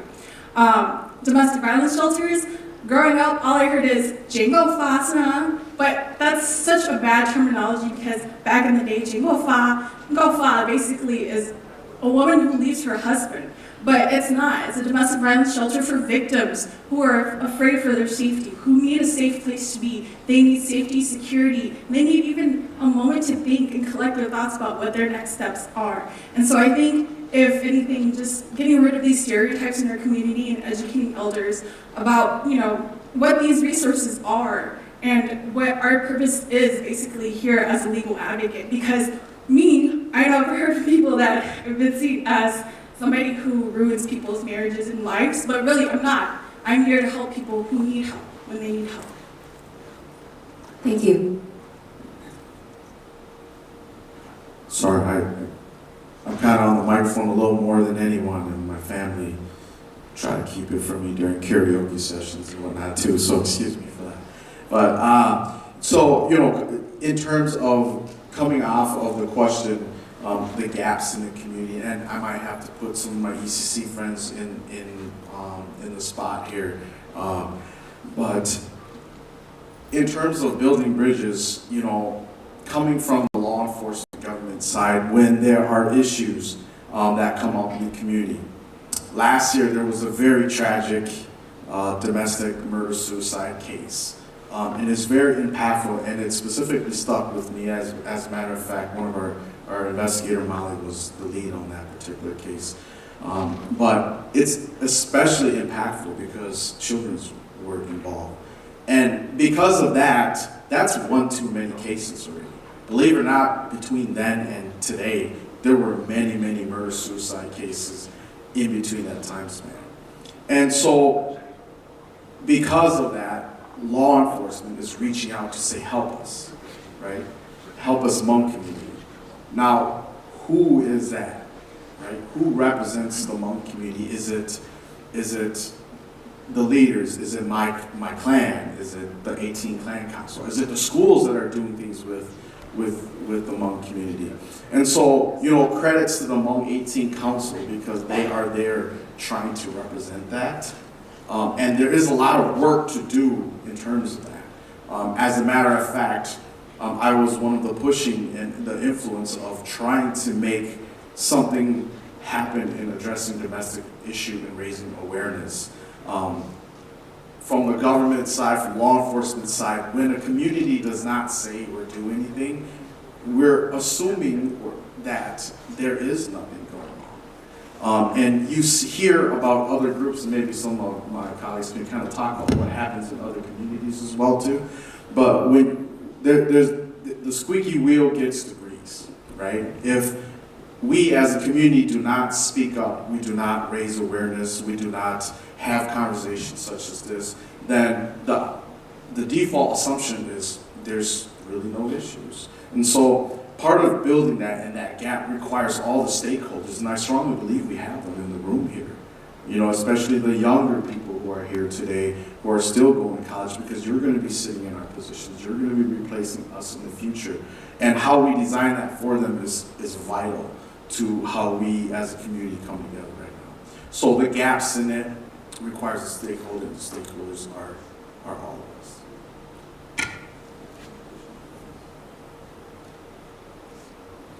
Thank you, Inspector Chinuli. Any of the panelists want to tackle this answer before we close up for Q&A from the audience?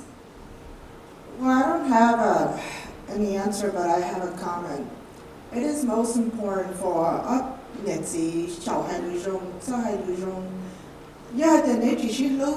better, for the sake of the kids. Because you have to be involved in domestic violence, it gives them displaced and doesn't give them a lot of hope in the future. And so by saying that, domestic violence it's more than beyond the clans. It's more than beyond laws, so try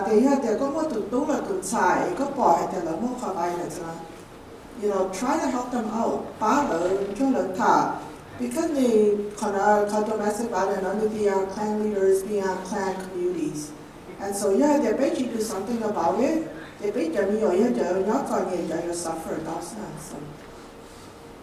Thank you. Anything else from our panelists here before we continue on? Well, I just want to take this time to thank all our 7 panelists, whether it's from Ramsey County Sheriff's Department, from St. Paul Intervention, or from legal Attorney Gong Chu from his legal law firm, to our council member, and to Corrections Officer H. Xiong. Please help me give me a warm hand of applause for all our panelists. They did a wonderful job answering the questions and tackling these questions. This is a very hard and difficult issue for our Hmong community. In the past, it's pretty much a black and white topic where our community leaders and clan leaders did not want to touch on this topic because it's too sensitive. But as we move forward into the 21st century and with Hmong 18 Council and our supporters and different organizations, I believe that we can tackle this issue, and I believe that we can find resources and help to victims and perpetrators and help them find their way through any domestic abuse situations. Going forward, I'd also like to thank all our supporters and co-supporters of this event. A big thank you goes out to Hmong 18 Council, Hmong College Prep Academy, the Ramsey County Sheriff's Department, VU Law Office, Early Childhood, and Council on Asian Pacific Minnesotans. Thank you guys for helping co-sponsor this event. Without you guys, this event wouldn't have been able to be done today in a very professional way for all our community and our leaders. Before we continue on to the Q&A or the question and answer session, I'd like to take this time to tell the audience that we have a couple of tables out in our front, and there's tables with resources and brochures and cards for their organizations. We have cards and brochures from the Hmong Family Strengthening Helpline. They have a table or a booth out in front. Please grab brochures from them and business cards. We also have St. Paul and Ramsey County Domestic Abuse Intervention Project. We also have the Early Childhood Family Education, Hmong 18 Council. We have Hmong College Prep Academy, who is also one of our biggest co-sponsors. They have a table up in front. Continue on to another one is VU Law Office. He has some brochures and business cards out there if anybody ever need any legal advice or any help within the community. And then we also have some business cards and brochure from ECC or 911, which is our Emergency Communications Center. And we have a few of our ECC employees here, and they can help answer any questions or if anybody have any questions on emergency calls. So continuing on in this next step of our program is going to be questions and answers. So we will give the chance to our audience to ask any questions to our panelists. I'll be coming out there to whoever has questions can raise their hand and I'll come up and give you the microphone. And then these questions will be directed to any of our panelists. You guys can choose who you guys want to answer the questions. So whoever has any questions, you can raise your hand and I will come out there and then you can direct your questions to our panelists.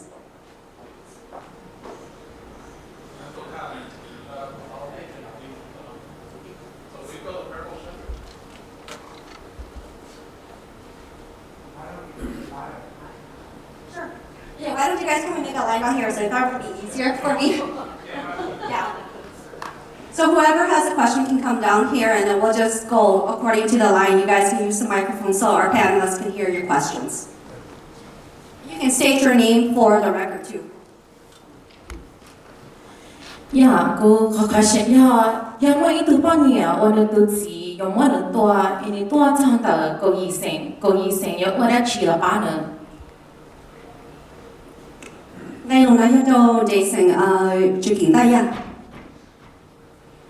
Okay, họ nói về cái sinh, giờ hay thì có mua cái gì thì trong cái gì chỉ需要生，hay都只有自己工作都個，結果找到個生，比如且佢向睇在個，個那些字嘅比如到呢個燈門，個呢種嘅字超過幾千到10多，Okay, 그러면 Peter 타야 외투 대색대. 다시 고정 시작부터 와 inspector generally. I think you have a very good point there. The gap between the government here, Beijing, the call New York supply. Gunchen Tao had the Bayer Dollar Moke. That's what Sapo, the Bago is a Yahan here. We have a lot of miscommunication, not miscommunication, but the contact. Those go home now, they do what on the Hana to share the information. Don't go home now, look home now to share it. There's a lot of gap there. A good gentle idea, you want it, pay Hmong, Delhi, or the holiday on the knee, like that, near holiday pay Hmong, got pay your or Hana shake a pay, Tomoha Tamakana. With the guy, they are Tashima. Need to want to resources, need to get out to not, they don't pay or don't lose the go, got you, which you got. You want to pay the talk on the So I'm going to make sure the colleagues, the non-Hmong speaking personnel understand it too. The question is, we talked about the bridges between, I talked about the bridges that need to be built between law enforcement and the community, especially the Hmong community. His question is that there are a lot of gaps between Hmong 18 Council and other community organizations. How do we fill in those gaps and make sure that this message is put out there? So to answer the question, it's not just a problem with the Hmong community. We've seen this. We work with all sorts of communities. The Somali community, I'm doing extensive work with the Karen organization. And believe it or not, the Hmong community is doing a really good job in terms of trying to address these issues. There are communities who haven't even started the conversations yet, and same issues are still going on. That comes from this right here. Workshops like this, being able to offer something and give an idea that somebody can create that little spark, and hopefully other organizations can share the same interests in it as well, or other groups as well. As law enforcement, we do not discriminate on crime. Crime does not discriminate on anybody, whether domestic violence or not. So we have to deal with this issue from a broader perspective.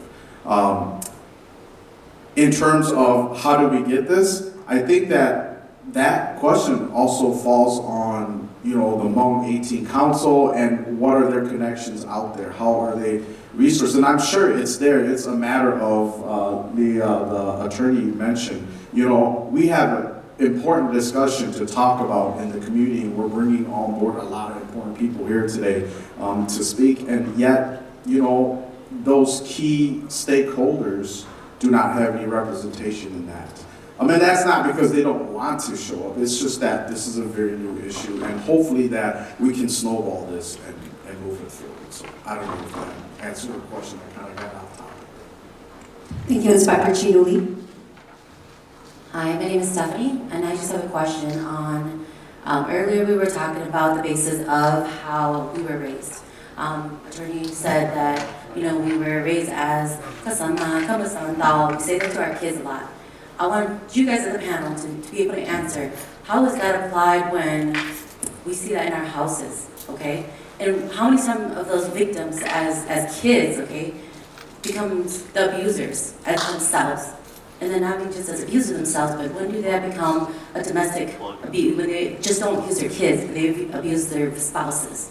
So that's my first question. If you guys can answer that, then I would like to proceed with my second question. I would like there's a lot of people. There's the one who does all the, well, yes, but then you do all the probation stuff and all that stuff. You know, we have the educator side, we have, you know, the law enforcement and the investigator side. I just want to know, there's, like I said, there's a lot of people on the panel who I want to know, from a standpoint from being, you know, this is a we see this in our households, you know, we're not saying anything, but then it goes from our parents to the kids, and then from the kids to now in their relationships and to their grandbabies and stuff like that. We see that a lot, okay? And so I just want to know, how is it that if from a probation side you guys are seeing this, how that affects their kids and their families? But then not that if they are the abusees, or, you know, they're potentially victims themselves, how does that get addressed when there's so many different ones? Even from the educator side, we have kids. You mentioned that the kids, they get, you know, they see a lot of these stuff at home. They might not say anything, but then how does that affect when maybe that is what's going on at home, and maybe their parents were the one who were being abused the same way? But then when do you guys see that even those, you know, abusers doesn't just do that to their kids or just their spouse, but the kids and the spouses are affected, if that makes sense? You know, from the educator side, you might just see the kids are showing, you know, signs and symptoms of certain things that might be going on at home, but maybe we don't even know that their abuses are, you know, their spouses are. You know, from an adult side, when do you guys see that, you know, the domestic side, oh, there's a domestic case, but when do you guys see that there was a correlation to kids being abused too? Do you guys ever see that across the board, that there's some sort of correlation there? That's my first question still, so. Well, from the educator side, mainly you know, there's a mandate report. And so you have to, we have to make a report with the child protection. And that's something that because they don't want to be taken out from the home. A lot of time, they also feel that, you know, something like that, maybe it's going to go away. That you have to continue. Sometimes you have to like bruises, something like that. You need to cause something that you look into right away. To really find out what's going on, but oftentimes you go to child protection, and then child protection will investigate and check from the home, and to let them you know, a lot of times they feel unsafe even when they're just stranger, other family member, and so that's one of the things that they part of that's a that's from the child side, from the educator side. The children that call law enforcement, they are with our community. That's something that we want to be able to answer. Well, let's get one thing straight. Abuse and assault is not acceptable, and it's against the law. And as law enforcement officers, we have, by law, to apprehend parties that is conducting the crime, which is assault or abuse. So yes, it does rub off to the next generation, traumatic experiences.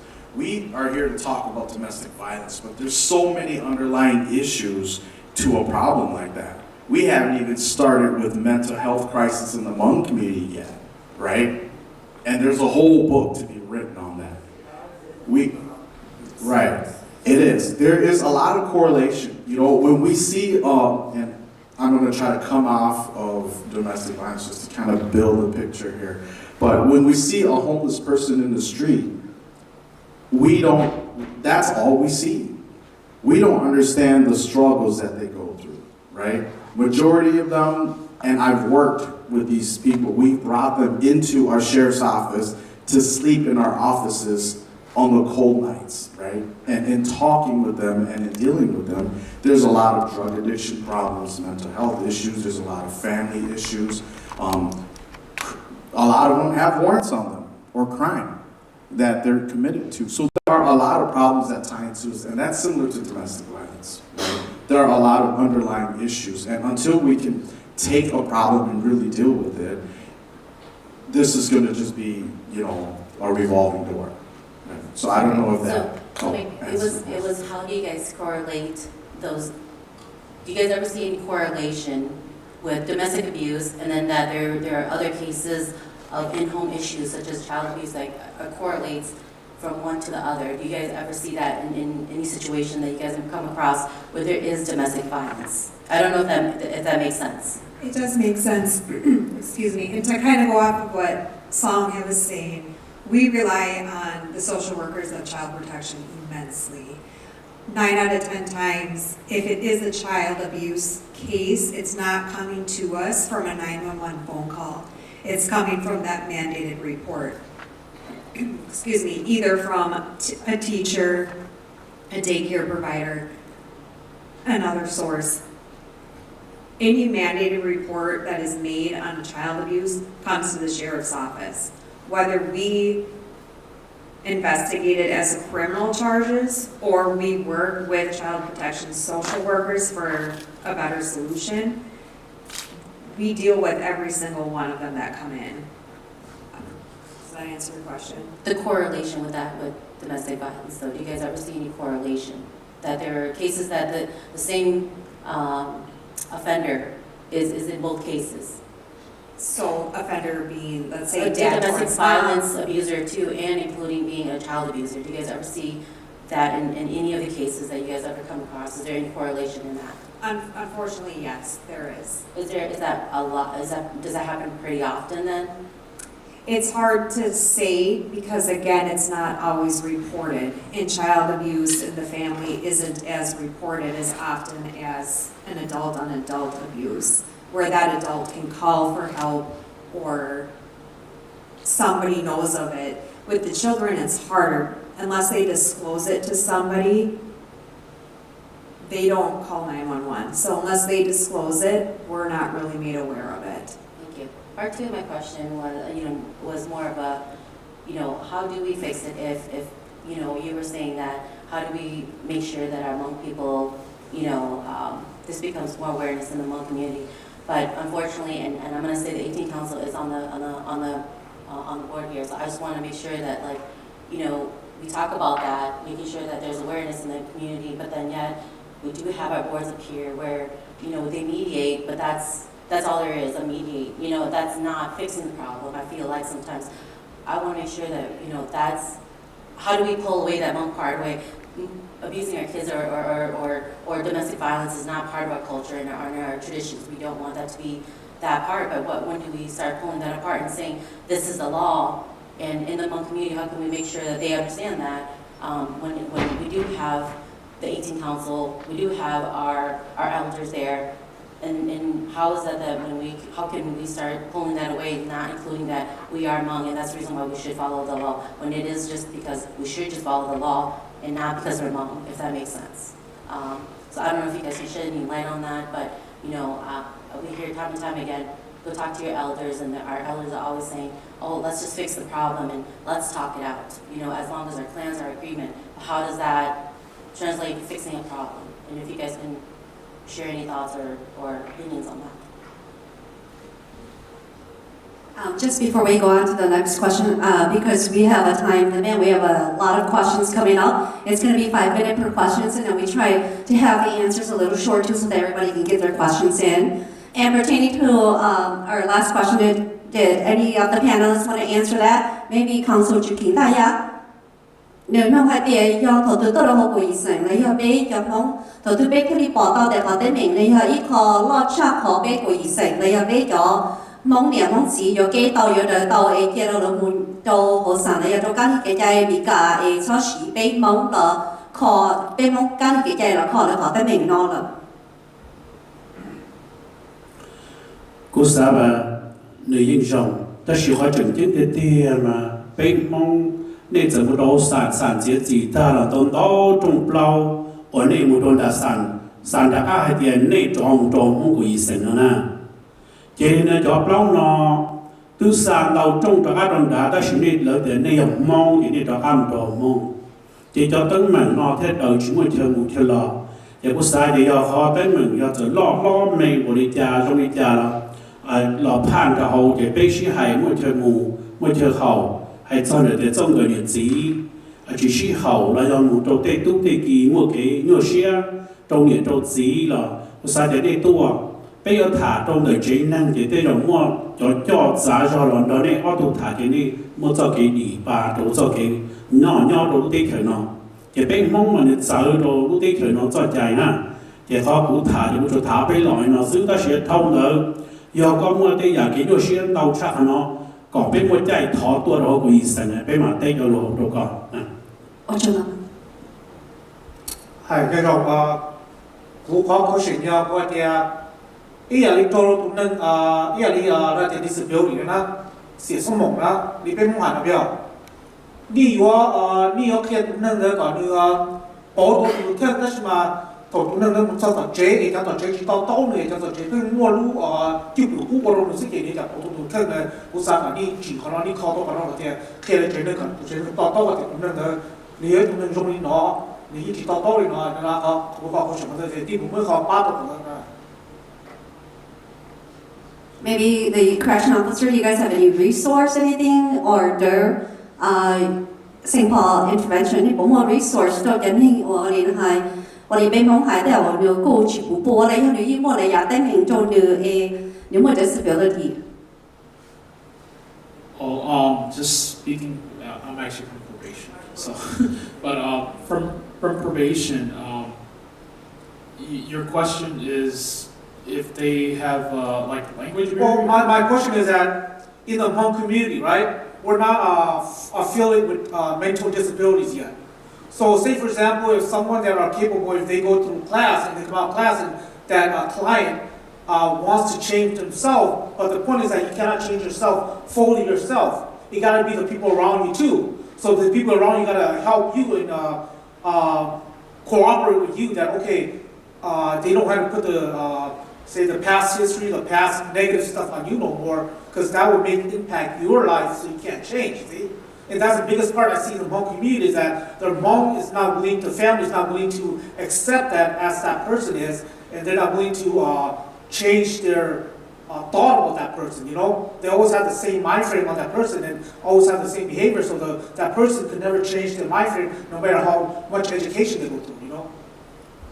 Yeah, no, I understand your question, and your concern is, well, it's, you know, the domestic violence in the Hmong community is like the elephant in the room. Like, it's been around, you know, I'm sure you have an uncle, aunt, you maybe grew up where, you know, your mom, you know, your dad got into it, whether it be verbal, physical. And I understand what you're saying, the support from the family, because if they go and get this domestic violence education, right, and they come back to the household and, you know, they are looked upon differently, like, you know, like a victim reporting something, right? So I'm going to speak a little Hmong and a little English, so I apologize. But anyways, this is just from my experience. You know, I had cousins where it's always, my call, you know, and you know, to the point where the one right? And you know, at least my opinion is it's that stigma of your family becomes like the black sheep, right? If you call the police, and then you want to support this, you want to be a good wife, so that's why you don't call the cops. Because if you call the cops, the uncles on your husband's side are gonna look down on you, look down on your family, and I think that's something that instead of waiting for victims to come to us, I don't know who can be the spokesman, but that's what I'm saying. That instead of you, the victim, going to them, could you guys do something so like the family, right, will have different thought and say that, okay, we need to help our people like this, instead of saying I go to them all the time, and once I get depressed, and I'm going to start doing something, right? But the family needs to help out and change. Is there education for the family to change the perspective of thinking like that? You see what I'm saying? That's what I'm saying. Yeah, it'll be more than just the victim going to get education on domestic violence. The family should go. There should be workshops, for the family as well. That way, the whole family can understand, what's right and what's wrong. And I think that's what's lacking in the Hmong community, because I know. As the Ramsey County officers over there have said, unless it's reported, we don't know. And even on the probation side, when a victim calls me, they tell me what the client is doing, right? And I don't want to not believe them, but at the same time, like, I can't just go to the judge and say, the victim called me, the client is doing this, doing this, doing this. So, that's where the resources come in, SPIT, which is Safe Law Intervention, for the Ramsey County surrounding areas. There's Tubman for the suburbs. And the disconnect, what we talked about earlier, I didn't chime in, but is just, knowing resources in other departments, and reaching out, because for example, I was added in late today because I didn't even know this event was going on, and I work in domestic probation within Ramsey. So if it weren't for social media, which is now more readily available, I believe that in order to help with change, we have to promote domestic violence change. We have to put it out there. It's like the annoying car commercials, or the political commercials every time there's an election, right? You don't even want to turn on your TV anymore because you're so tired of seeing these, and that's what we need. Not just in the Hmong community, but the community as a whole. Because whether it be, the African American community, the Asian community, it needs to be promoted. And I think, especially Hmong and, most of us are Hmong, we're not going to go out seeking help. Just because, and especially if you don't speak English, fluently, then you will be scared to seek help. There's only a few that will say, I've had enough, and sometimes by the time they say I've had enough, it's too late. Thank you. And again, I want to limit the questions to 5 minutes and answer some to 5 minutes, because we're time sensitive and we have a long line. Okay, so I'm going to go on to the next question. Thank you. I have one question. First off, I just want to say thanks to the panel for coming out here. We have a lot of great leaders in the Hmong community, like what they say.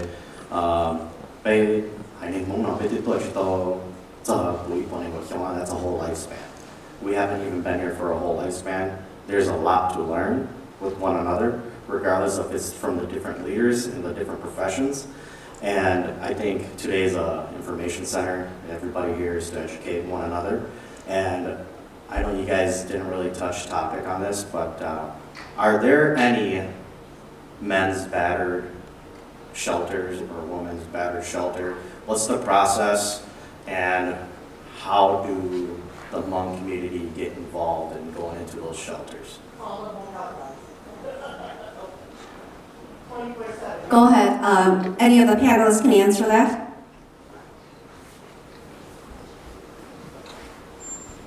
I'm gonna have to actually, after you're done, can we bounce that to ECC? I know there's a crisis line. Can you talk a little bit about that too, ECC?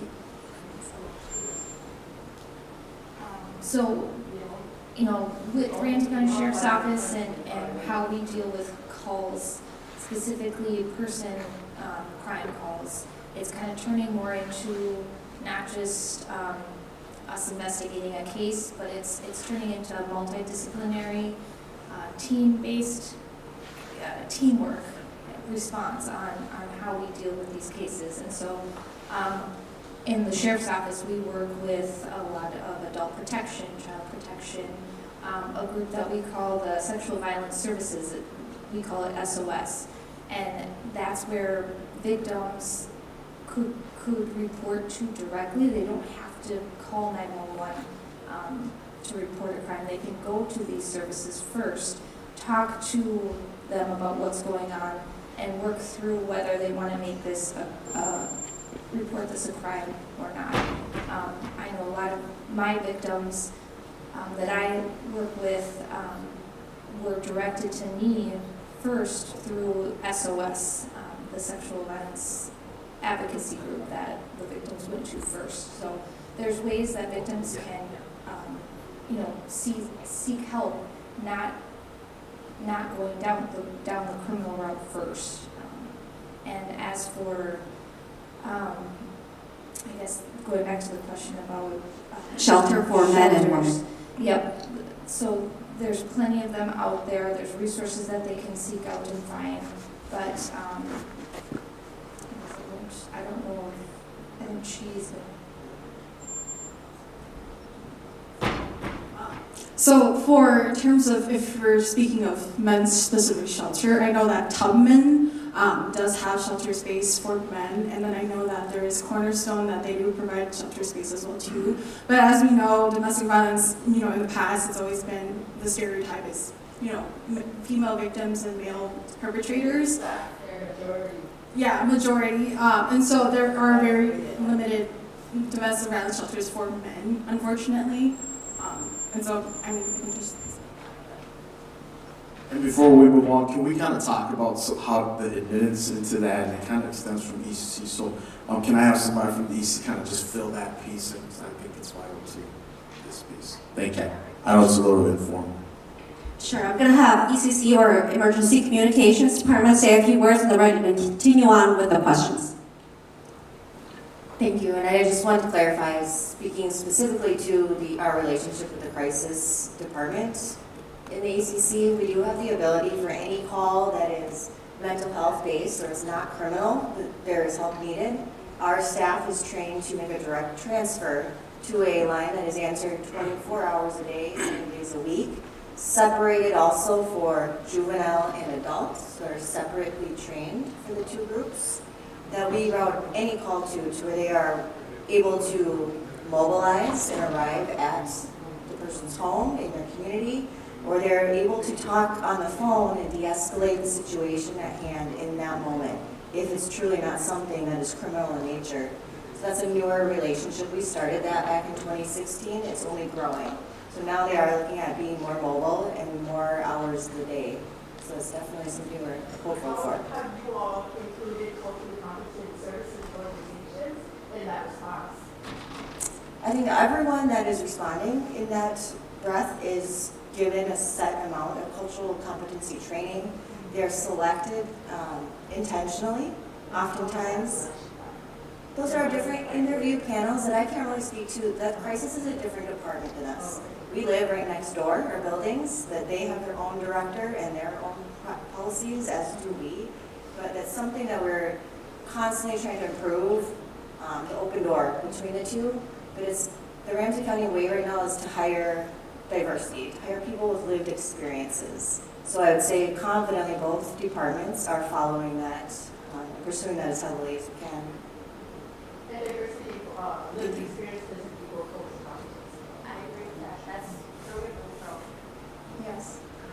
So as someone who has been doing this work for a really long time, it's really unfortunate to see up here that victims and survivors that come to us oftentimes don't utilize the system, right? And I consider Goyiseng to also be a system, okay?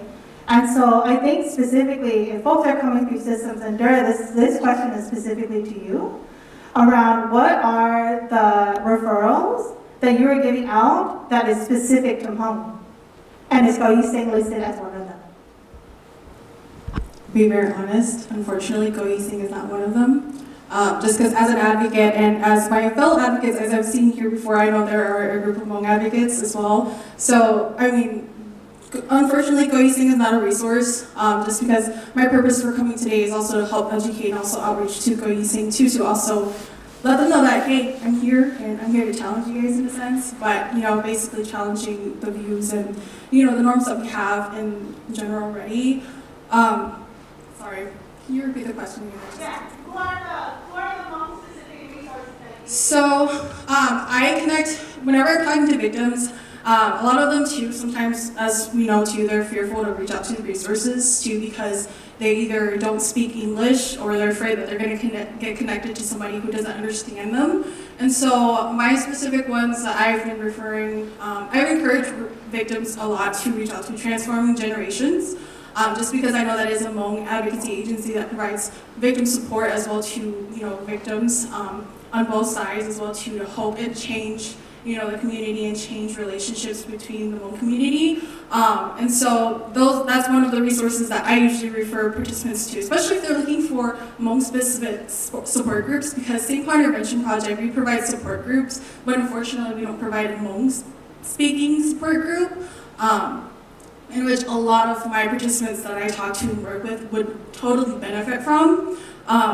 And so there's that too. And then if it's in terms of talking about shelter, I do my best to try to connect them right away to Asian Women United, because St. Paul Intervention Project, we work with Asian Women United. They're one of the advocates that we have at Bridges to Safety on an assigned day to help victims. If there's Hmong specific victims that I can't help, that's something that they can assist with. If I'm not available to help write a restraining order, I can always refer them to that other agency to help them write that restraining order for them. So I try my best to try to find new resources, and I try to network, and I try to reach out to other places that I might know that does have the resource in an area-specific place if the victim is moving to that specific area or relocating to that specific area. Thank you. Hi, my name is Xiong. I'm also a victims advocate. I just wanted to also share like a community concern to highlight first, and then I have a follow-up questions for some of the panelists.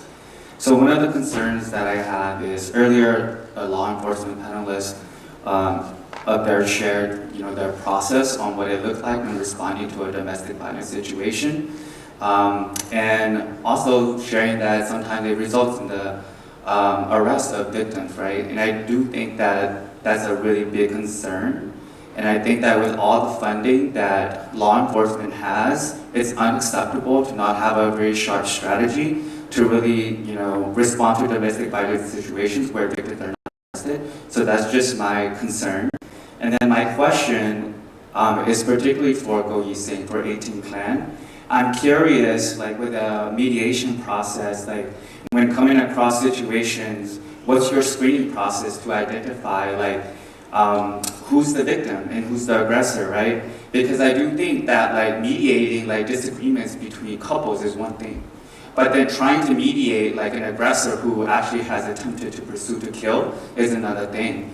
And so I wonder, if we're in this position where we're posing community to come to Goyiseng, then what's the screening process to identify that, right? And then not only that, when Goyiseng do have arrived in a situation where you do come across a domestic violence situation where it's clear who's the aggressor and what has been happening, but in terms of the level of aggression, what's the follow-up? What is Goyiseng's follow-up? 你成出其他個地兩地路弄。個時候在在我龍夢個邊度夢到住了了包天，到那了個包天呢？你係點？ cho nên chỉ ở tôi đó có ý sinh giờ thì hai lúc xí học lên chỉ xí học sinh xứ nữa để chỉ xí hai xí khó là tao但是呢，有时路注意，你时来去了说，要得早头我只好只是好生，但是要考还得，因为一个人都就不，因为都你那还 domestic violence 跟那不一样的呀，你要考我因为都能导能，因为都能智能，因为都能有多能呢，你我来去了说一个还得，然后边我在可能也考我西塔考知道考大了都能都就不，因为都高呢。Lucia Kuna. OK， 我就後邊佢成績界呢，又俾到嘅呢種嘅日子多咗，又俾話嘅地度都呢，又都有一度呢年到半年，你有你過人啦，俾到嘅俾弄到家到你最能你學經句呢，即有啲你最能嘅我嚟考慮我都考知道了，你就偷到就俾嘅俾曬都到家唔到你最能，即我同齊叫你做到你最能。我講嘅是草木學嘅是導師多，即要係嘅頭毛你攞你最能多知多拉係嘅咧，看錯知道你都多啦，那麼嘅看到俾我裝到散，我個是快嘅呢，要俾我抽否學冇嘅，都攞你只要一考係嘅要有技能攞呢，但是呢都就不，人家你教練得啦，即你知道半年啦要知道自練得啦啦，那麼嘅。俾個醫生，我是話嘅我接受，然後我俾受了，那嘅俾住可能了，特別是俾돈財了，不是本啊，都多了不是本，俾殺到他們都能真呢，那年的子呢都叫人叫我呢，係嘅個都能我頭在ใจ呢都啲條呢家佢知啦，嘅俾個醫生嘛俾知道，嘅頭可能俾我allocation 係多咗十龍度，我要多散，小要多講好聽。也被抓到可能了自己寫到，也冇能切到某位個พื่草木學嘅先老師多是好過醫生學嘅有過嚟呢。一開始Jason 你都學都不單你弄嘢，但係一啲個醫生我老師教啦，我師其他呢度我個醫生播創作字啦，來本能不到家嘅字就古嚟字嘅學得明啦，有個醫生就到家啦。我哋呢，俾個醫生嘅頭俾我哋揸到家啦，嘅話俾我有好 mediation， 俾弄돈財，俾到嘅돈財都用，中內知道要俾到都，但是돈財要돈財有一種人用啦，都要指得文書，那就俾好弄돈財係嘅，大家俾我就得明到啲嗱啦，我哋都不大家都嚟個不自己工作嚟咋。又係嘅咗個自己工作就俾好大家都將佢做和好都最能，個大家來整做包包都冇，頭可能要整段子你就2天咁嘅俾做乜都整事，好重ใจน้องที่เธอนอนแล้วนะพอ幾到家就俾到個做到，佢全部得問，年天你細到做幾冇得問到中嘅自身老師多呢？cái cũng có ở luôn không cái của thọ chỉ đó họ bây họ tôi đi tôi thì bây họ cho họ lựa chọn cho nên thế này cái mà nên tao cho victims and survivors hoặc những nông bây cái luôn nó là những xã báo là cái của thế nó ở luôn nó thì cái của những cái của nó ở luôn ta cái này mà ở luôn mà thế nó thì cái của những cho attorney phụ vụ này okay and I'm going to say it in both Hmong and English. Because we know that people respond according to their values and their morals. And they bring that into the work, regardless what the ethics are. Because we've seen, like Officer Lee in western Wisconsin attempt to kill his wife. So we know that, like in law enforcement, law enforcement officers, although we say they shouldn't, respond to domestic violence according to their values. As an attorney Fufu, how do you bring your values and morals into choosing which cases you take? As we know, Hmong men in our community and perpetrators often get the support of their family to be able to afford an attorney. And oftentimes, and as you may probably look at your case count, majority of the people you probably represent are perpetrators. So how are you bringing your values into choosing the cases that you're taking on? And then also here saying, if you have questions and reaching out to victims and survivors for support. Thì cô nói thì ó của dân hông, thì của dân hông tơ để sinh ta ya. Bây giờ bỏ tàu hệ tiệt của ý sinh try to any more influence to be to be hay mong này ạ. Need to implement tàu ya xử lý the bride price lo một tuần tàu ya, 我们对照了时了。你如注意，要你家有了起一只给家，一只给家，一只给储备，可能超过我。俾你如果都是睇的 ，what are the resources？ 俾要只靠俾個給家給家給處理家，vì係啲你如果你攞俾情況到呀，xử lý từ bao nhiêu từ gì từ mà từ là chọn cái chính lao cho chúng tôi từ cái tua nên tua cái lấy thế, còn là tiền là anh ninh xong thế chỉ mà tua, thọ còn là tiền anh ninh xong thế thì chỉ cho cái sản nghiệp ya, chỉ ta lấy tới là cho hôm một phao tôi chọn đi thảo thế. On top of that, tới có ý sinh cho protocols là gì nó,นี่ก็ให้tôi hay là có ý sinh đó là cho đại家hay bên ninh bên trả bên chế tài mà tôi. Bây giờ bảo tôi hay để xong H18C nữa, mới tôi bao nhiêu mong chỉ ta có hay hậu và hậu chế. Nếu tôi chỉ thì muốn tôi hành phần là tàn hơi cái tin chăng. Thì cứ chỉ sai có we need like prepare chỉ tôi tận chỉ vấn đề cái tên mình là chấp bế đó, thầu chấp bế as advocate sẽ thầu chân lý qua cái gì sinh qua chấp lý là that's almost too late. So bây giờ tôi chế cái cho ít cái cá chia, nếu lúc chú ý tới cái gì sinh này, nếu họ thả cho đi cá là chia, họ muốn đi cá share được ấy.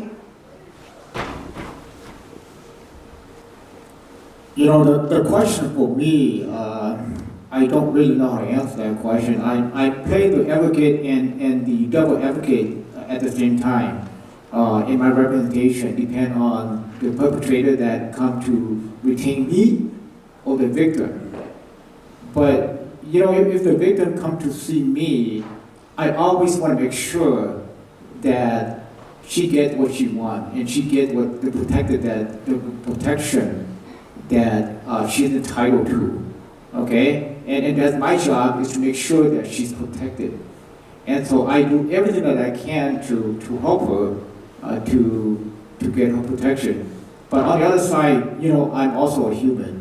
And if the perpetrator comes to see me, and if I see that maybe the victim has no valid points, you know, I would try to represent the perpetrator, the accused. But if I see that, you know, there's some valid point in the claim, I always decline to represent that individual, because as a human, I don't tolerate that kind of the behavior. Thank you, Attorney Coach. Đây là chuyện kiện ta được đây luôn năng thì ó hiểu cho con.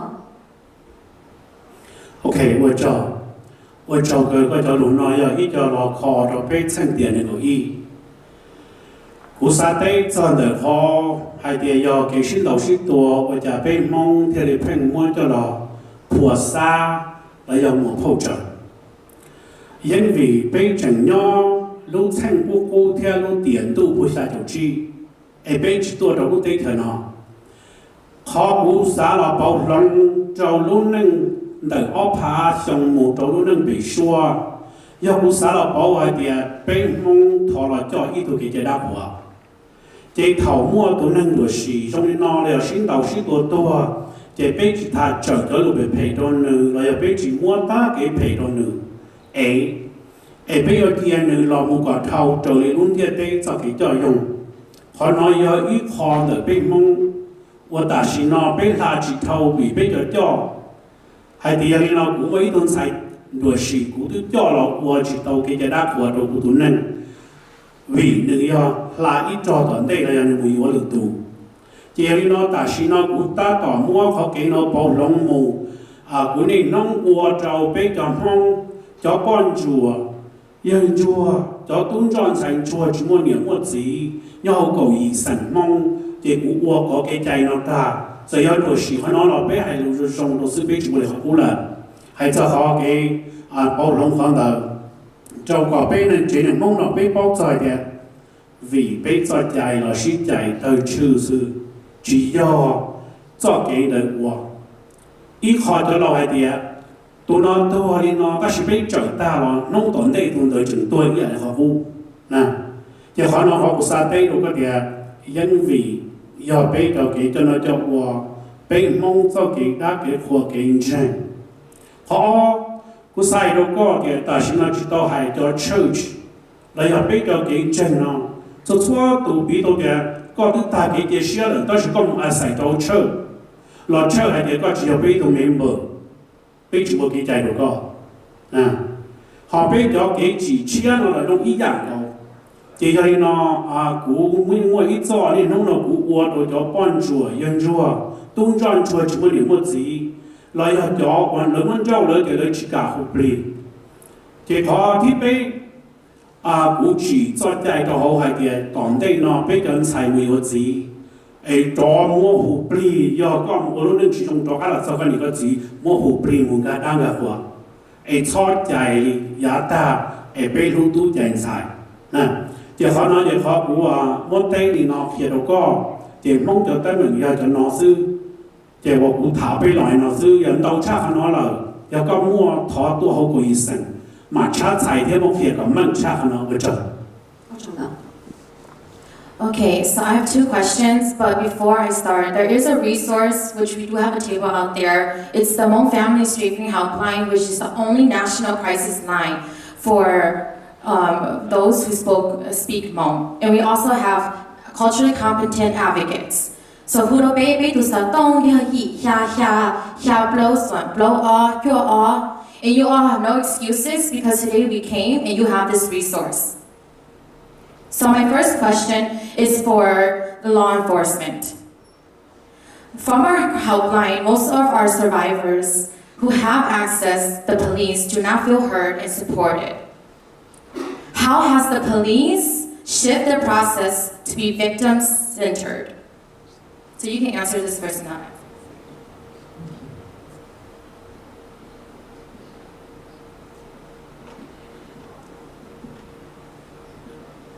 I think, going back to kind of what I said earlier, is that we're not just investigating crimes as investigators alone anymore. It's more of a multidisciplinary team. We're working with advocates, we're working with adult protection, child protection. We're working together to try and not just get convictions, but solving, helping to address the issues at hand that brought on this crime. We're also working with the county attorney. I guess I specifically mostly work sexual assault cases. I work with one attorney alone, and then also with advocates, and so I rely heavily on those advocates for resources and whatnot for the victims as well. And then, throughout my investigation, throughout my criminal investigation, I'm also checking in on the victim. I don't have to, but we try and check in with that victim monthly. So a lot of the times it's a lot sooner than that, but I don't know if I answered the question or if other folks have.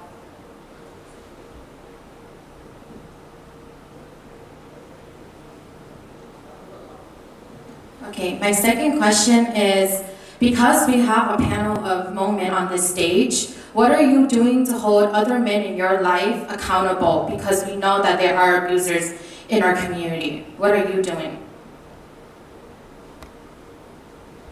Absolutely. Again, as an inspector, I lead youth crime prevention initiatives.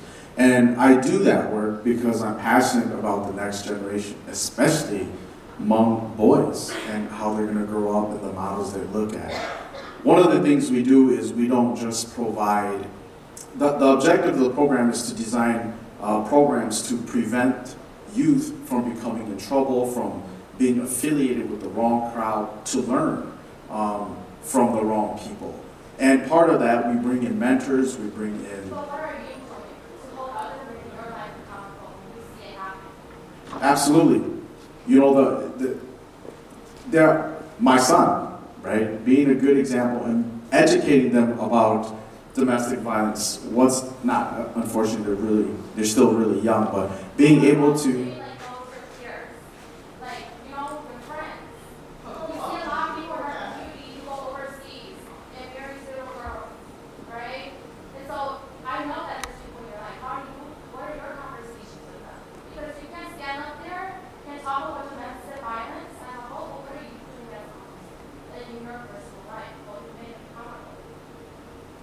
Yes.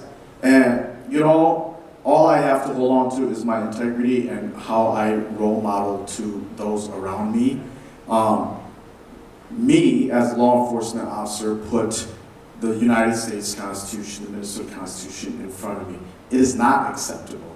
And when there is a crime or when there's something tangent to the crime, I have to pull that particular friend aside or that family member aside and explain to them the seriousness of their conducts and their actions. So I don't know if that satisfies you, but. Well, thank you for that question. That's a great question. And I just going to respond a little bit. My name is Dr. Brian Xiong. I'm the program director for the Hmong 18 Council. Okay? There's a lot of misconception and representation. Hmong Ko'iseng are council members who volunteer, and their role is to build relationship with the community.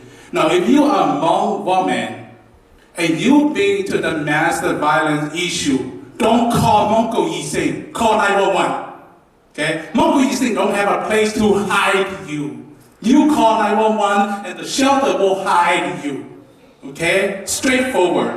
Now, second thing, we as a Hmong man, we can tell Hmong brother that what we do is not okay. And we have to advocate and make that change. That your anger, your violence is not acceptable for Hmong men.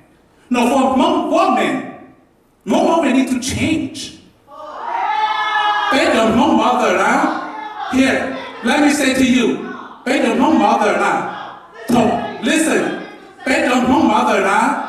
Callผู้ป่อนะถbeg your 東道 beg your 菜นะbeg 你係嘅照顧不靈啊照顧不靈嘅話你就 beg your 東啦 okay so we have to as a Hmong mother we have to call the cop on our son alright okay we are here for I'm sorry okay you guys please calm down. Please calm down. We're going to continue this Q&A session, but please calm down. I'm the moderator here. I'm going to continue this. Okay. So, Dr. Wright. I just want to make it clear. I have a situation where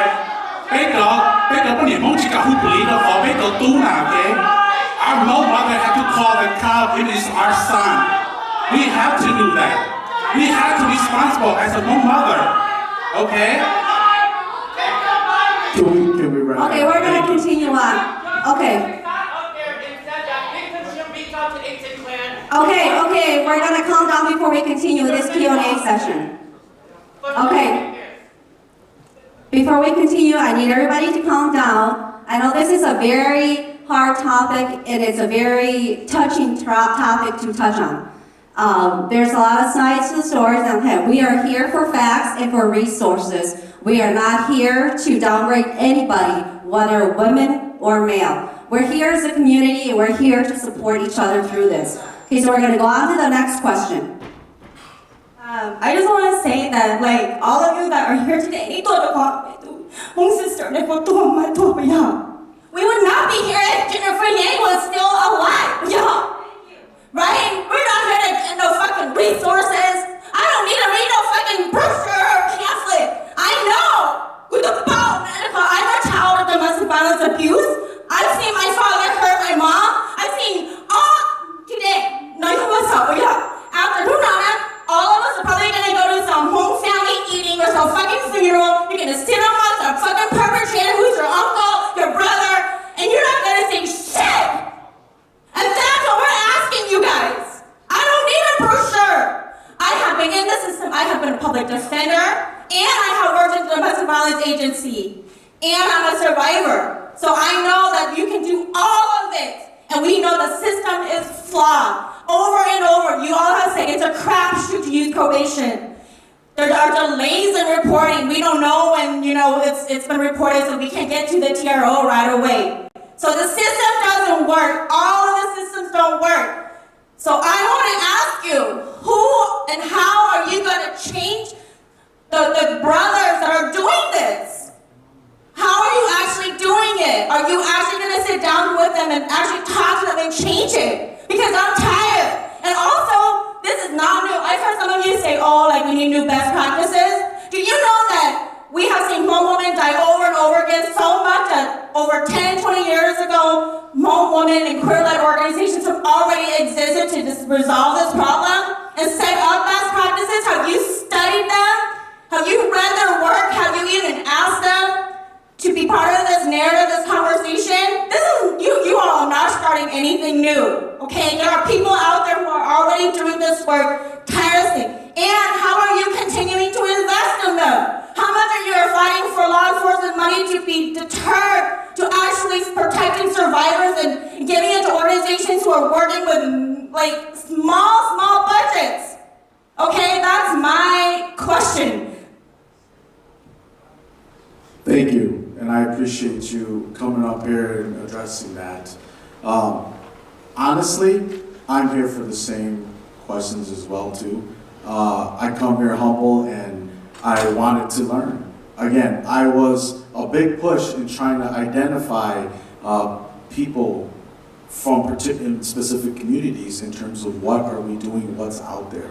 So it's good to be heard, and you know, there is issues and there is a need for change.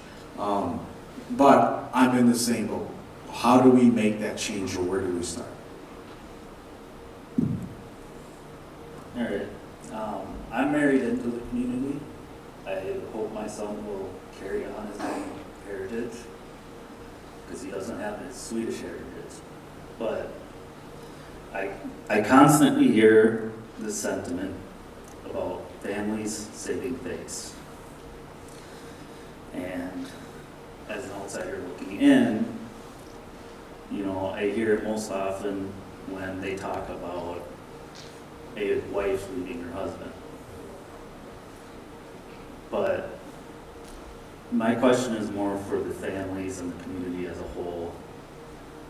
Isn't it more embarrassing to put your daughters into this situation than it is to save face about what somebody else might think because your daughter left this situation? I mean, how do we change this thought process if we can't even hold the abusers to account? This is very fresh for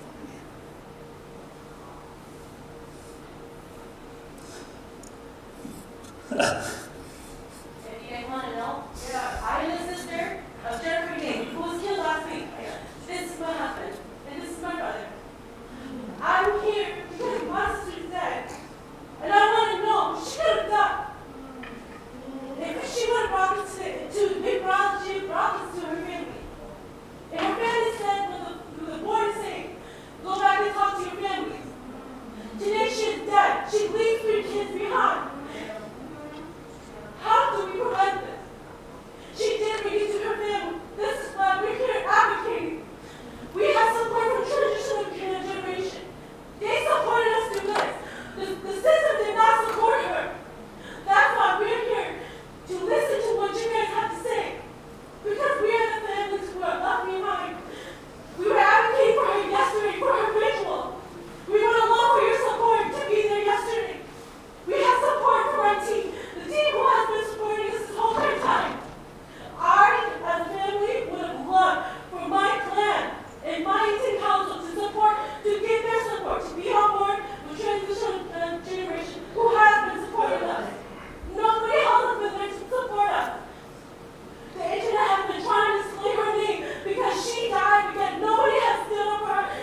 She is my sister, okay? And it hurts me to see that nobody was able to help us except with this group and their affiliated groups. And I am thankful for them. But I have not seen anything up here that gave me any answers to my sister died senselessly last week. And none of this had helped. I asked my question because there was a child abuse case against her husband. And to me, he killed my sister. And how is that a correlation to anything? That is what I'm saying. My questions had a meaning behind it. Nobody can answer any of this.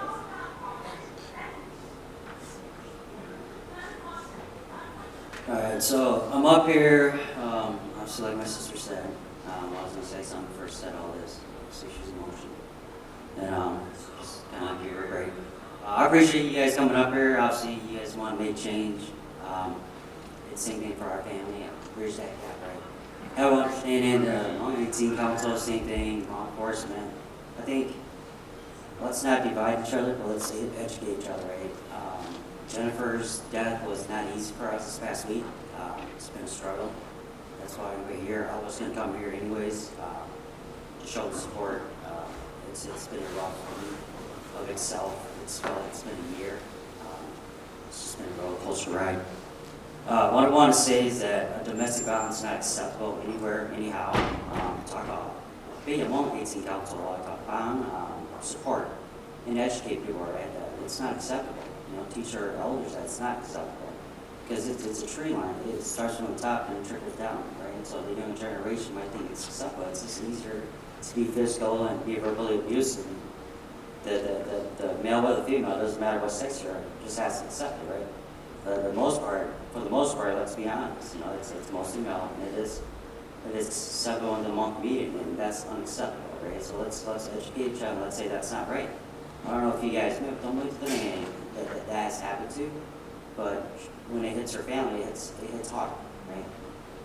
I'm a professional, and I do things well, but when it hits her family, it's devastating. It hurts, right? She was my best friend, and her husband was my best friend as well. I never saw it coming. And so what I'm trying to say, let's bridge this gap and educate each other, okay? Let's not go against each other, because all we're going to do is just tear each other up. That's not going to be helpful. So let's help each other out, okay? That's just my thing.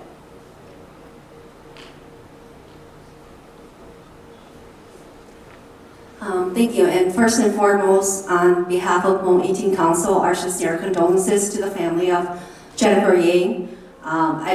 Myself, I did not know that you guys are the family, and I'm sorry that you guys had to go through this very tragic event in your family. Something that could have and maybe should have been prevented, but nobody knows what's going to happen. And certainly something this bad happened to her that we couldn't help, and now it's too late. But going further, we hope that it does not happen to any other Jennifer Yang or any other woman, any other Hmong female or male, because it can happen to males also, not just women, even though statistics says females are the higher victims of domestic abuse. And like I said, our sincere condolences go out to your family. I know this is an event for resource and to come out and talk and to learn about domestic abuse and to help families. But a note out to the community, and I want to stress this out to the Hmong community, our friends and our families, that domestic abuse is here in our community and it's here to stay. And we need to stay together and we need to fight this issue together. Whether we go through hard times, happy times, sad times, we need to unite and we need to fight this. But for us to go forward in this, we need the whole community to understand this and to come out to these resources, to reach out to us, not just the Hmong 18 Council, to reach out to all the resources that are available out there to the different organizations. Please don't sit behind and hide and say, it's going to be a disgrace to myself or to my family. Everybody's here to help.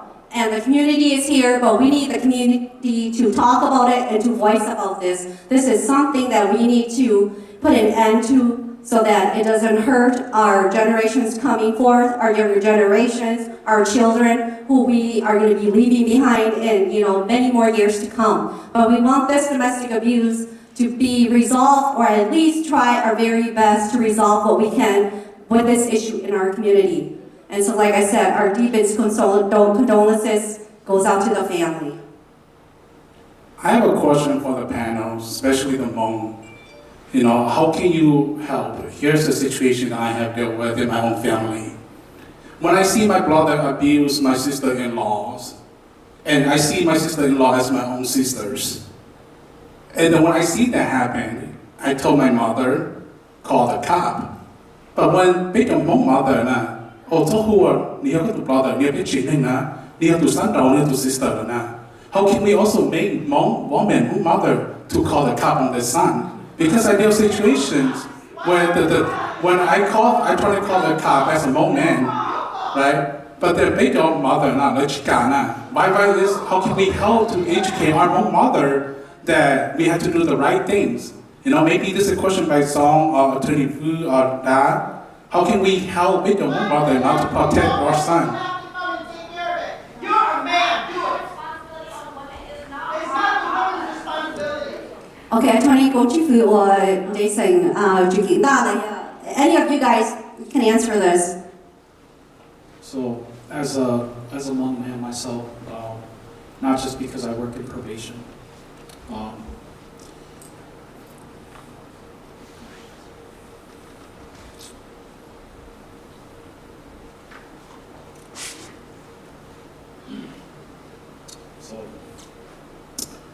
I witnessed domestic abuse myself amongst my family, and it's something I'm not proud of.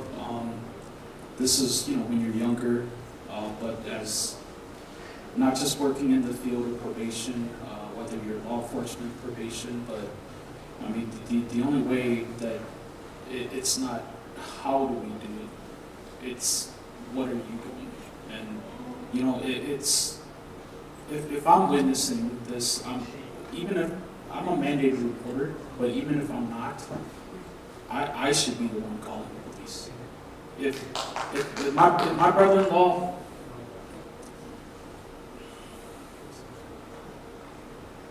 take your time. If my brother-in-law is abusing my sister, I'm calling the cops. I mean, I don't care if I'm shunned by my family. It's the right thing to do, And as probation or law enforcement or just a civilian, I mean, you should do the right thing. You shouldn't wait for another individual to do what you think should be done. That's just my opinion. As far as I didn't get an answer to the questions earlier, but I hold myself accountable. My wife is my best friend.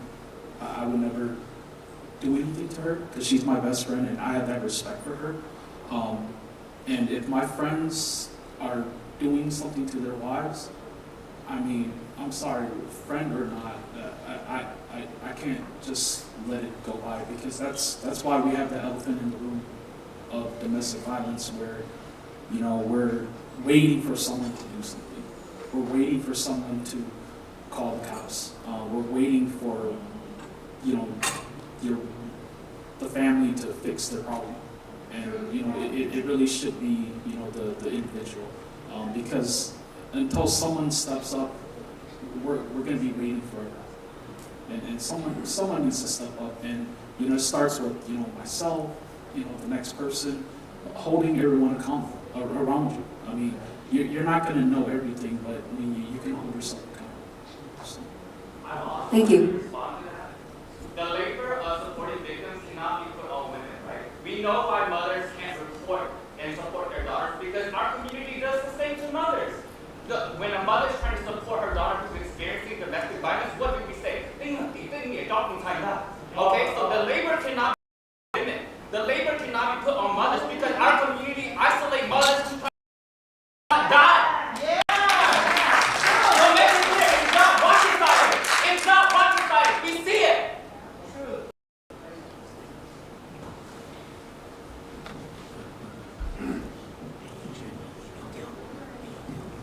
我打了这样，当然打了，没那么着。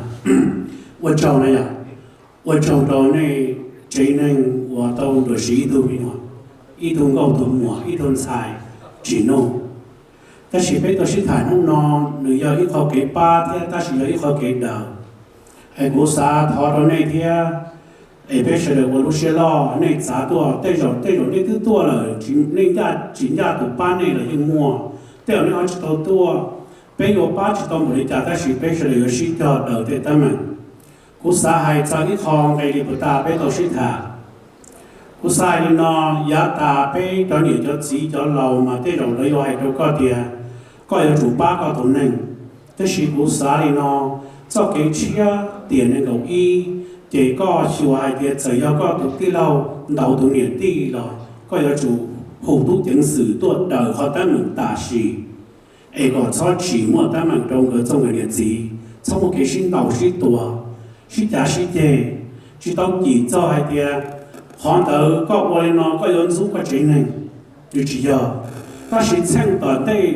bây giờ có bảo lâu giàu lòng đây cái cho nó ai bây giờ lòng qua được cho cái nhà nhân nhau tích thở chỉ bây mong khó bây giờ cái bây giờ sĩ ở cho dài ít cho nhà nhau bớt sa đầu chi ít cho tôi lúc tích thở mình cả nó thêm một cho cái liệu ta nên thả ta sĩ cũ họ cái họ có ý sống lúc họ bây sa bảo lòng giá ta cũng bỏ chơi ai giờ có tí lâu nào có những tí sẽ lên tư nó sẽ bệnh ta sĩ có hậu tu chứng sử tôi chẳng ngờ ta sĩ có xây đồng người luôn năng cho xe đồng người mù họ nói họ có quay giờ chứ sai cái cũng tí lâu cái cũng sai cả lên để cũng đồng người nữa chỉ giờ chờ ngờ còn ngờ sau một tới mình cũng sai nó bây giờ sản khi họ trong bây giờ tới mình này họ cũng xe cha thêm mò xe này thứ hai đó bây giờ họ tôi chỉ cho bỏ lại thả chỉ tàu là thọ đó cả tôi thế bây giờ sản có ba nên bộ lấy ba tàu lì bây giờ chạy nhau lúc tích thở nó bây ba tàu na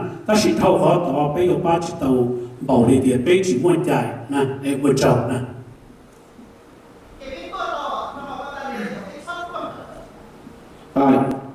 Dr. Brian, I just want to answer your question. Just because you are a family member and you witness a crime that's been committed, if you don't report that crime, you could be held, couldn't be charged, okay, as aiding and abetting. Quay đến bây giờ mong là gì à? Do có bỏ ý kho tên mình có ý đồ nên được có thanh truyền đầu ý đồ nên có chỉ mấyเขา report นะ Chờ lý do chạy do có chỉ mấyเขา report นะ Thế rồi tên mình rồi là khi thâu con theo đó để cú xã có bé tao tao cho lượng đó để cú xã có bé do bỏ tới khỏi là you có chủ ý do hồi you have to make a report. You have to be held accountable for that action too, okay? Hi everyone, my name is Say. I'm the Executive Director of Transforming Generations. We've been helping the family as they've already talked about. The Transforming Generations store, we the Executive Director. I'm here to share with you all that this panel, I think, has been insulting to us as an organization that has been working with these communities for the last 15 years. And I believe that, you being up here to inform the community, to talk about how advocates could get help and get resources instead of working with your own men is insulting. It's insulting to our agency, it's insulting to the families that we have worked with. I think that,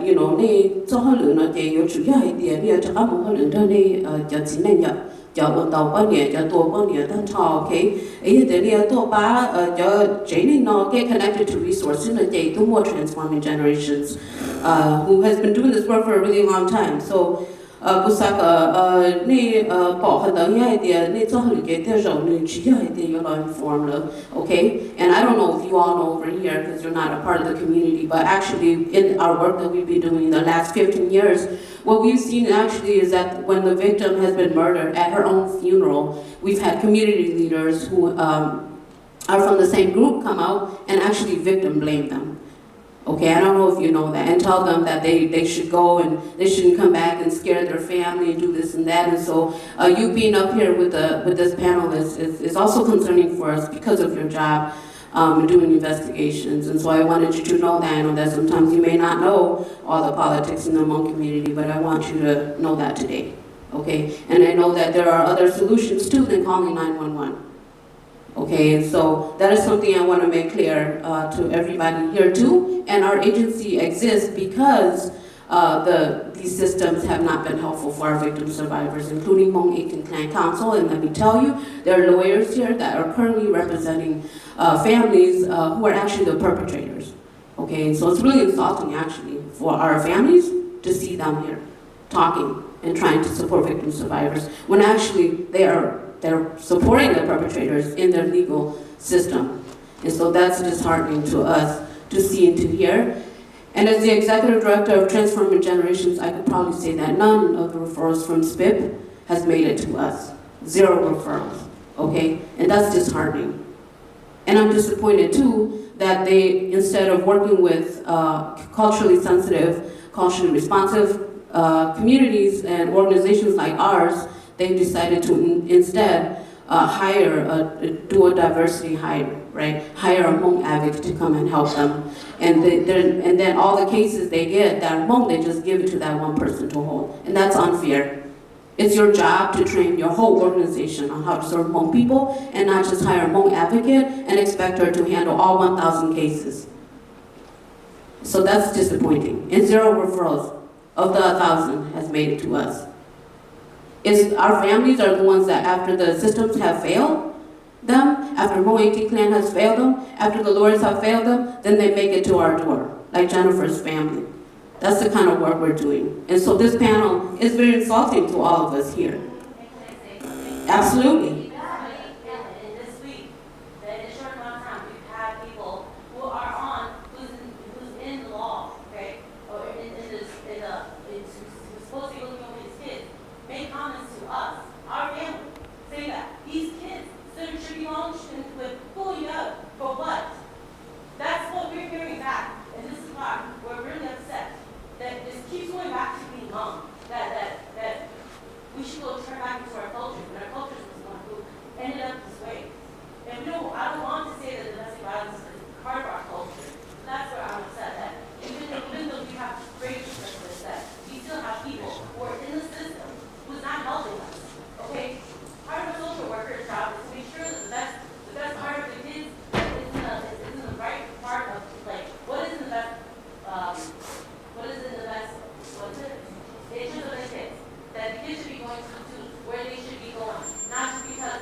I'm a trained therapist. I'm an early childhood therapist. And so I think that your job here then is to push for that. And it's not Hmong culture to have the kids be with right? Is very different. And so then right? Is to go back into the Hmong 18 Clan Council and to work on that piece. Because I don't want that to continue happening. And this is not the only family that this is happening to. As you all know, there's been multiple murder suicides that's happened. Right? And victim survivor I saw it with Molly's case. Okay, and that should not have happened. You should not be there telling the victim that what she did is wrong and that she should listen so she doesn't get killed. It doesn't matter what happened, if she's cheated or not, she does not deserve to be killed in that way. And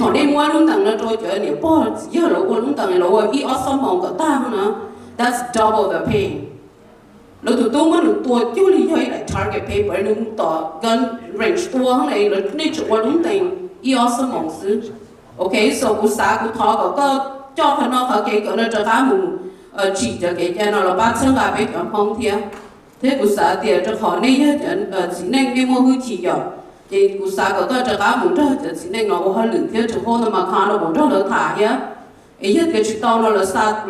Transforming Generations, we do have a perpetrator program. The only Hmong men perpetrated program in the nation.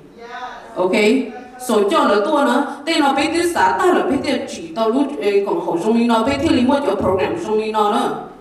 Okay? And we get referrals all the time from probation officers. And it doesn't have to be like that. We have community members who decided to come to our programming on their own without legal involvement. Okay, so don't get stuck on the misconception that Hmong men chỉ cả tô cờ nữa. Thế cho nên tô cờ nó giờ chỉ cho xa cho xong là liền tô cờ tông tập bé nữa. Okay, and so cái chỉ xa là tôi hay để xa để khó hơn nữa là chỉ tao nữa. And so my question here is, they bảo đi nó là they lúc họ biết they có go talk on them they what actually what are the tangible things that you're hoping to do when you leave here. Okay, and as a therapist, and when you want to know domestic violence and mental health, okay, so they get domestic violence and mental health, okay, and I'm going to explain it, because when you say that, you stigmatize the rest of the mental health folks who are experiencing mental health, okay, not everybody that has depression, has anxiety, has PTSD, PTSD, none of them are coming out killing their husbands. And so mental health. It's not mental health. When somebody kills a person, it's the ultimate power and control of that woman. Right? I don't want to be held accountable for Kenya. And so to your point, yes, the biggest victim of these whole cases are the kids.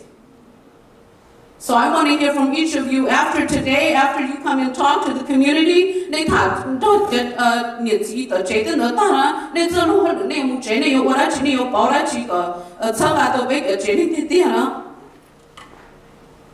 I want the agencies who are mainstream, stop tokenizing people. Okay? And so I want to hear from you all too, how you're going to redirect that work to culturally specific agencies like ours. Okay, thank you. At 12:30. I know we still have 2 people in line, so we're gonna go real quick. It's gonna be less than 5 minutes, so I'm just gonna have you ask your question, and then we're gonna continue on, and we're gonna close at 12:30.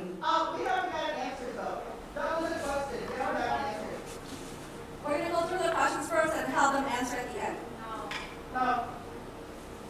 Go ahead. Okay, my question is kind of related to that too. I had not planned to talk today, so I might not be very articulate, but we've talked a lot about perpetrators. We've talked a lot about victims today. We've talked a little bit about Hmong culture and the question about how do we change Hmong culture. The problem is also our the ones that tell the women to go back to their husband to make them stay so that I experienced that too. If my father did not leave my family, he probably would have killed my mom. I saw that this week. My Nadello brought Dello to our house and said, I'm not taking him home. And I told my father-in-law and my mother-in-law, don't make her take him home. But they do not listen to me. So what are you going to do to talk not only to the perpetrators, not to educate the victims about the resources, but to talk to Beka with Iminja so that they do not keep pushing these women to go back into abusive relationships? How do we have these conversations? They need to be here listening to these conversations. You're preaching to the choir. The people who need to hear this are not here. And they will not show up to these types of events. So how are you going to reach them?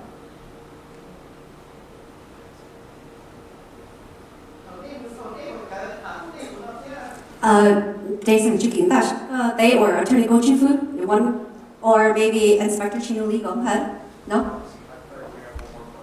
Okay. So it's similar to your question about how do we hold perpetrators accountable when it happened before? Even though we know they're a threat today, like, what can we do? Is there a plan? And I know, like, yeah, just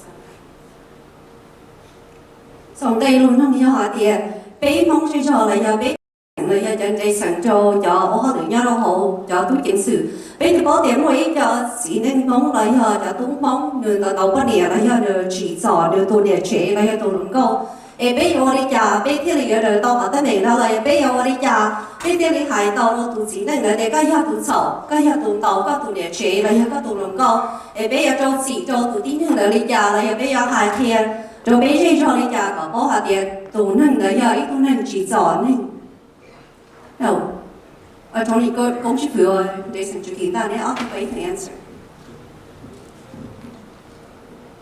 Okay, 我教你讲龙龙，แต่ขอในยิงมั่วเราไปกุยสังเจ้าเกิดแต่สิกูถ่ายเราดูเราจะงงจะมัวได้จะคือตีไปยาเจนมองเจมองรู้จีจนเจ้าได้อยากจะเจอเทียบว่าได้อยากที่ในหายตึกเท่าเลยไปตึกโตเดิมแต่สิกูสาเราในเฉลี่ยเดียไปเฉลี่ยว่าเชียนได้เราหมดส่งเจ้าเกี่ยหายจอเดียอีตัวจีนั่งวันหนึ่งเชียตัวนั่งฟังมั่งไอ้ที่สองรู้เชียไปเต้าหนึ่งหอเต้าอีหลองเงินเต้าปนเนี่ยที่จีจอปนเนี่ยกูสาหายตัวไปเจนมองตัวชั่วตัวนี้กันเนี่ยเจท้อนี่เอาหูตัวเรากูยิ่งสั่งว่าให้อีหลอลีกูตาว่าตัวหมวเนี่ยเต้าหายอะไรกูที่มันน้องเหล่านั้นหายดีเนาะแต่สองนี่น้องเต้าเต้ตัววันหนึ่งจึงยากูรู้จุดยี่ปุ่นกูจะได้หายดีเนาะถ้าสิ่งจอดใจว่าตรงนี้เดี๋ยวไปตัวลูกที่เธอไม่การเนาะไปบอกลงจอดใจก็คือจืดหรือเจนมองก็จ่อยยงโจโจลูกที่เธอเนาะที่อยากไปต่อว่าจึงยามองเนาะไปใช้จอดใจเนาะอีกอย่างจิตตัวเดียวตัวจีเนาะจิตจอดตัวเนี่ยเบาเนาะไปที่นี่มันตัวเนี่ยเท่าหมู่ก็ตัวจีเนาะตัวเต่าเลยว่าจะนะไปจีวันเดียวไปสาดาววันเดียวให้ที่ยังเหลือตัวก็เลยเอาจิตจอดก็ไอ้เป็นก็เฉยก็รู้นั่งจึงชัวตอนได้หมู่ตัวนั่งหนึ่งรู้เชี่ยไปเต้าหนึ่งจ่อรู้นั่งนอนยิ่งจีเขาเรื่องตื่นไอ้กูสาเต้อีหล่อนอตอนนี้กูสาอีหล่อนอตอไปจนเนี่ยเจไปจนก็จะมัวจะปนเนี่ยมองแต่อยากกูจะเนี่ยจะจีว่าเท่ารอแต่เฉาเลยว่าเท่าลาจนถึงนี่แหละรอหลุมมองให้เดียตู้ใจใส่แต่สิเช่นเนี่ยนอไปก็อีสัง有垃圾到了那个代替被我倒的是被有包容做给那么，搞只还半年之内莫在是继续了。呀，我学半年头被切到么，哎，我读半年那莫在一样的都知的，哎，被我反正看么，路能当的要为做给竞争是，我看那点靠竞争。结果你家了，你对能家的，俺们头都知道了，因为了的。cho cá lò trả này họ một tấm mình chỉ chừng lò bùa lỡ đã được khoa nó chỉ lúc nâng mong họ bông cá được liền hơn nữa ta chỉ tỏng để bên họ bổ lông mù ai kho mù đâu tuần sai có some quan nâng lò có cho cá lò chỉ một cái chân sào đâu có chế nâng để qua châu nó đeo biết tụi nó đi tua đi cho cái lâu đi cho cái chùa đi xả cỏ bên chỉ kho theo kho bên chế nâng mù ai có chỉ cho bỏ tayอย่างcái chỉ đầu chỉ tua là được trong người điện gì qua châu đâu có nó tỏ là nên cho lũ đá gì nên giáตัวcủa ý sinh bây giờ ban bảo của đi bây giờ cho chạy nhau lúc của ý sinh tàu tăng chế họ thâu họ bây giờ chỉ mua cho chạy bây ba chỗ này ta chỉ bây tàu cho cái chỗ này mù tôi cho lũ teo bây giờ nó thâu ở châu đâu cho tụi nó 我承认这是举行大家天。Before I close here, I want to thank all the panelists again for your time, for coming out and being panelists and speaking on domestic violence here. And once again, I'd like to invite Council Ching Bavu up here. He is the chair for our Family Development Committee for closing remarks. So please give a hand and welcome Council Ching Bavu again to close this event. And I want to thank each and every one of you for taking time out of your important schedule to come here today and to join us. And hopefully in the future, this is something that we can help the community and resolve these issues. So, Council Ching Bavu, Please give me a hand in welcoming him again to the stage. Okay, thank you for all our panels who are here today to share their expertise and what they know and what we can do to heal this community going forward. So before I close, I would like to call our president of Hmong 18 Council, Paul Xiong, to come up to the stage and say something before I close it out.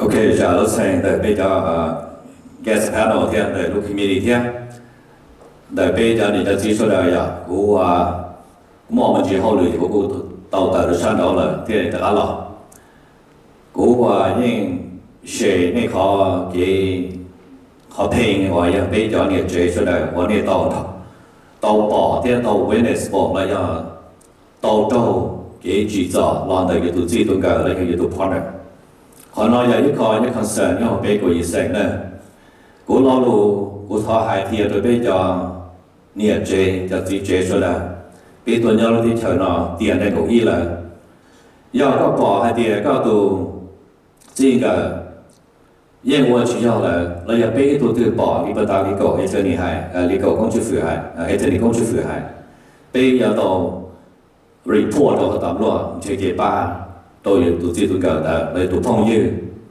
họ nói nhau thế chờ nó chỉ hai thì tôi chỉ tôi phải được tôi nhẹ chứ giờ bị bỏ thì tôi nhẹ tôi phải được tôi chỉ là bây giờ tôi hồ tạm lười vậy nhau thế chờ là gì bây giờ vào hồ chưa rồi giờ hai thì tôi chỉ tôi phải được tôi nhẹ bây giờ là giờ tôi hồ tạm lười giờ bị bỏ chỉ ta đi là cho nhẹ chế của hai đứa nàyนี่จะเนี่ยเจอย่าไปจะสิแนงจิมอเนี่ยไปว่าจะตะวันแนงนะนี่จะเนี่ยเจวันนี้จอเนี่ยเจนึงเจเนี่ยลองตรงนี้ตัวจีเนาะหมู่วันแนงเชียร์เลยอย่างมันถอยเจนึงยอดเชียร์นี่ยังว่า a lot of sacrifice ตอนนี้บอกอะไรย่อนี่ตัวจีตัวเกิดเนาะจีลงนี่แหละนี่จะตรงเชเกป้าซื้อเรียอะไรเนี่ยเนาะปตาบุตรบอกไม่ตัวหมอละอะไรมั่วรู้เอเจนซี่khu đâu là có lần chế ba là khu đâu bây của sẽ bây giờ ba này bởi vì ba tàu giờ bây ba chủ tàu bây giờ hiện nay bởi resource người ta một ba ta thứ hai là lưu organization là có lời ba này tiếng ô châu là tụ bỏ ba ta người cô là hai là mua lưu nhà nó cộng hồng đấy hàng ba cho nhà nó domestic violence cho victim nó họ lấy họ dùng là thank you giờ có mua kho xe giờ có mua content information mua share để bây của sẽ and from now on bây giờ quên cho nên thế giờ là ba lúc khi mình có bé vợ mình là toàn thế để cho cho nhà bé bỏ cho ta mình đi hay là trong ta là nó cho điện chỉ tuổi lo cho thì lúc mà thì ta là nó mỗi cái sự sinh nhật đấy thế cú giờ tôi bắt thang của gì you heard cú gì I feel very painful cú chỉ sao bỏ thế khỏi rồi nó cả hai bên bên lúc community cú sao cả bên cho điện chỉ số là một cái mình chế kế ba sau hai tiếng một ta mày kể yêu nghề yêu gì lấy hàng yêu gì thế chế út tới gì à để rồi ta chỉ có lấy hô là chỉ lấy rồi nó có lấy hô theo thì yêu chơi thì út tới gì thế giờ lên tới cái thứ hai tiếng một họ discussion lên hôm nay thì giờ họ thầu có một ta mày chế kế ba này chả theo resources counselor giờ nghề gì yêu cứ yêu đi hai chữ tao là muốn theo counselor được gì cả lo yang chia tạm lo ya tổ một tấm mình thì họ violence này ya tổ hội tạm lo tí thái cho abuser cho nó có lời nhà nó lấy cho perpetrator nó có lời so chỉ tổ tấm mình chỉ tổ du là thì họ nói là sự kiện đấy không có gì sẽ có encourage bây giờ câu cho mùa cho chỉ chế số số tụ này ya tổ này nó là họ sẽ chơi trong nó tổ kia tổ chế cái ba này thì quan trọng ta là thank you. All right, thank you for President Paul Xiong for making this statement. And I would just like to say that we heard your voices today of our brothers and sisters up on the seat in the balcony. And we just wanted to say that we heard your voices and we wanted to work together with you. This is a healing process. This is the working process. This is something that we initiated and started And we will be working together with these professionals so that we can create a better future for our families and our children. And I wanted to say thank you for all of you to come here today and to join us today. You all have a good day. Thank you.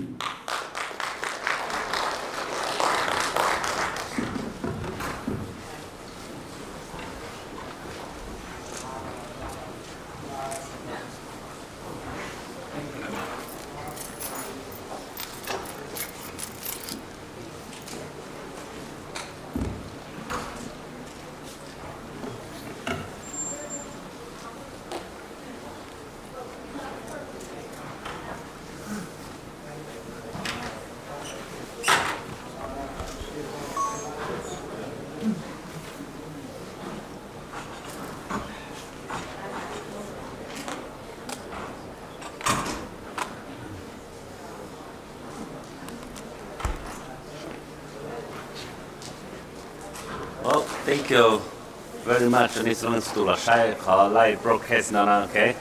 And 我从到中的是的，那是的主持给那感觉中，被嘛新记录的中呢。Thank you, bye bye.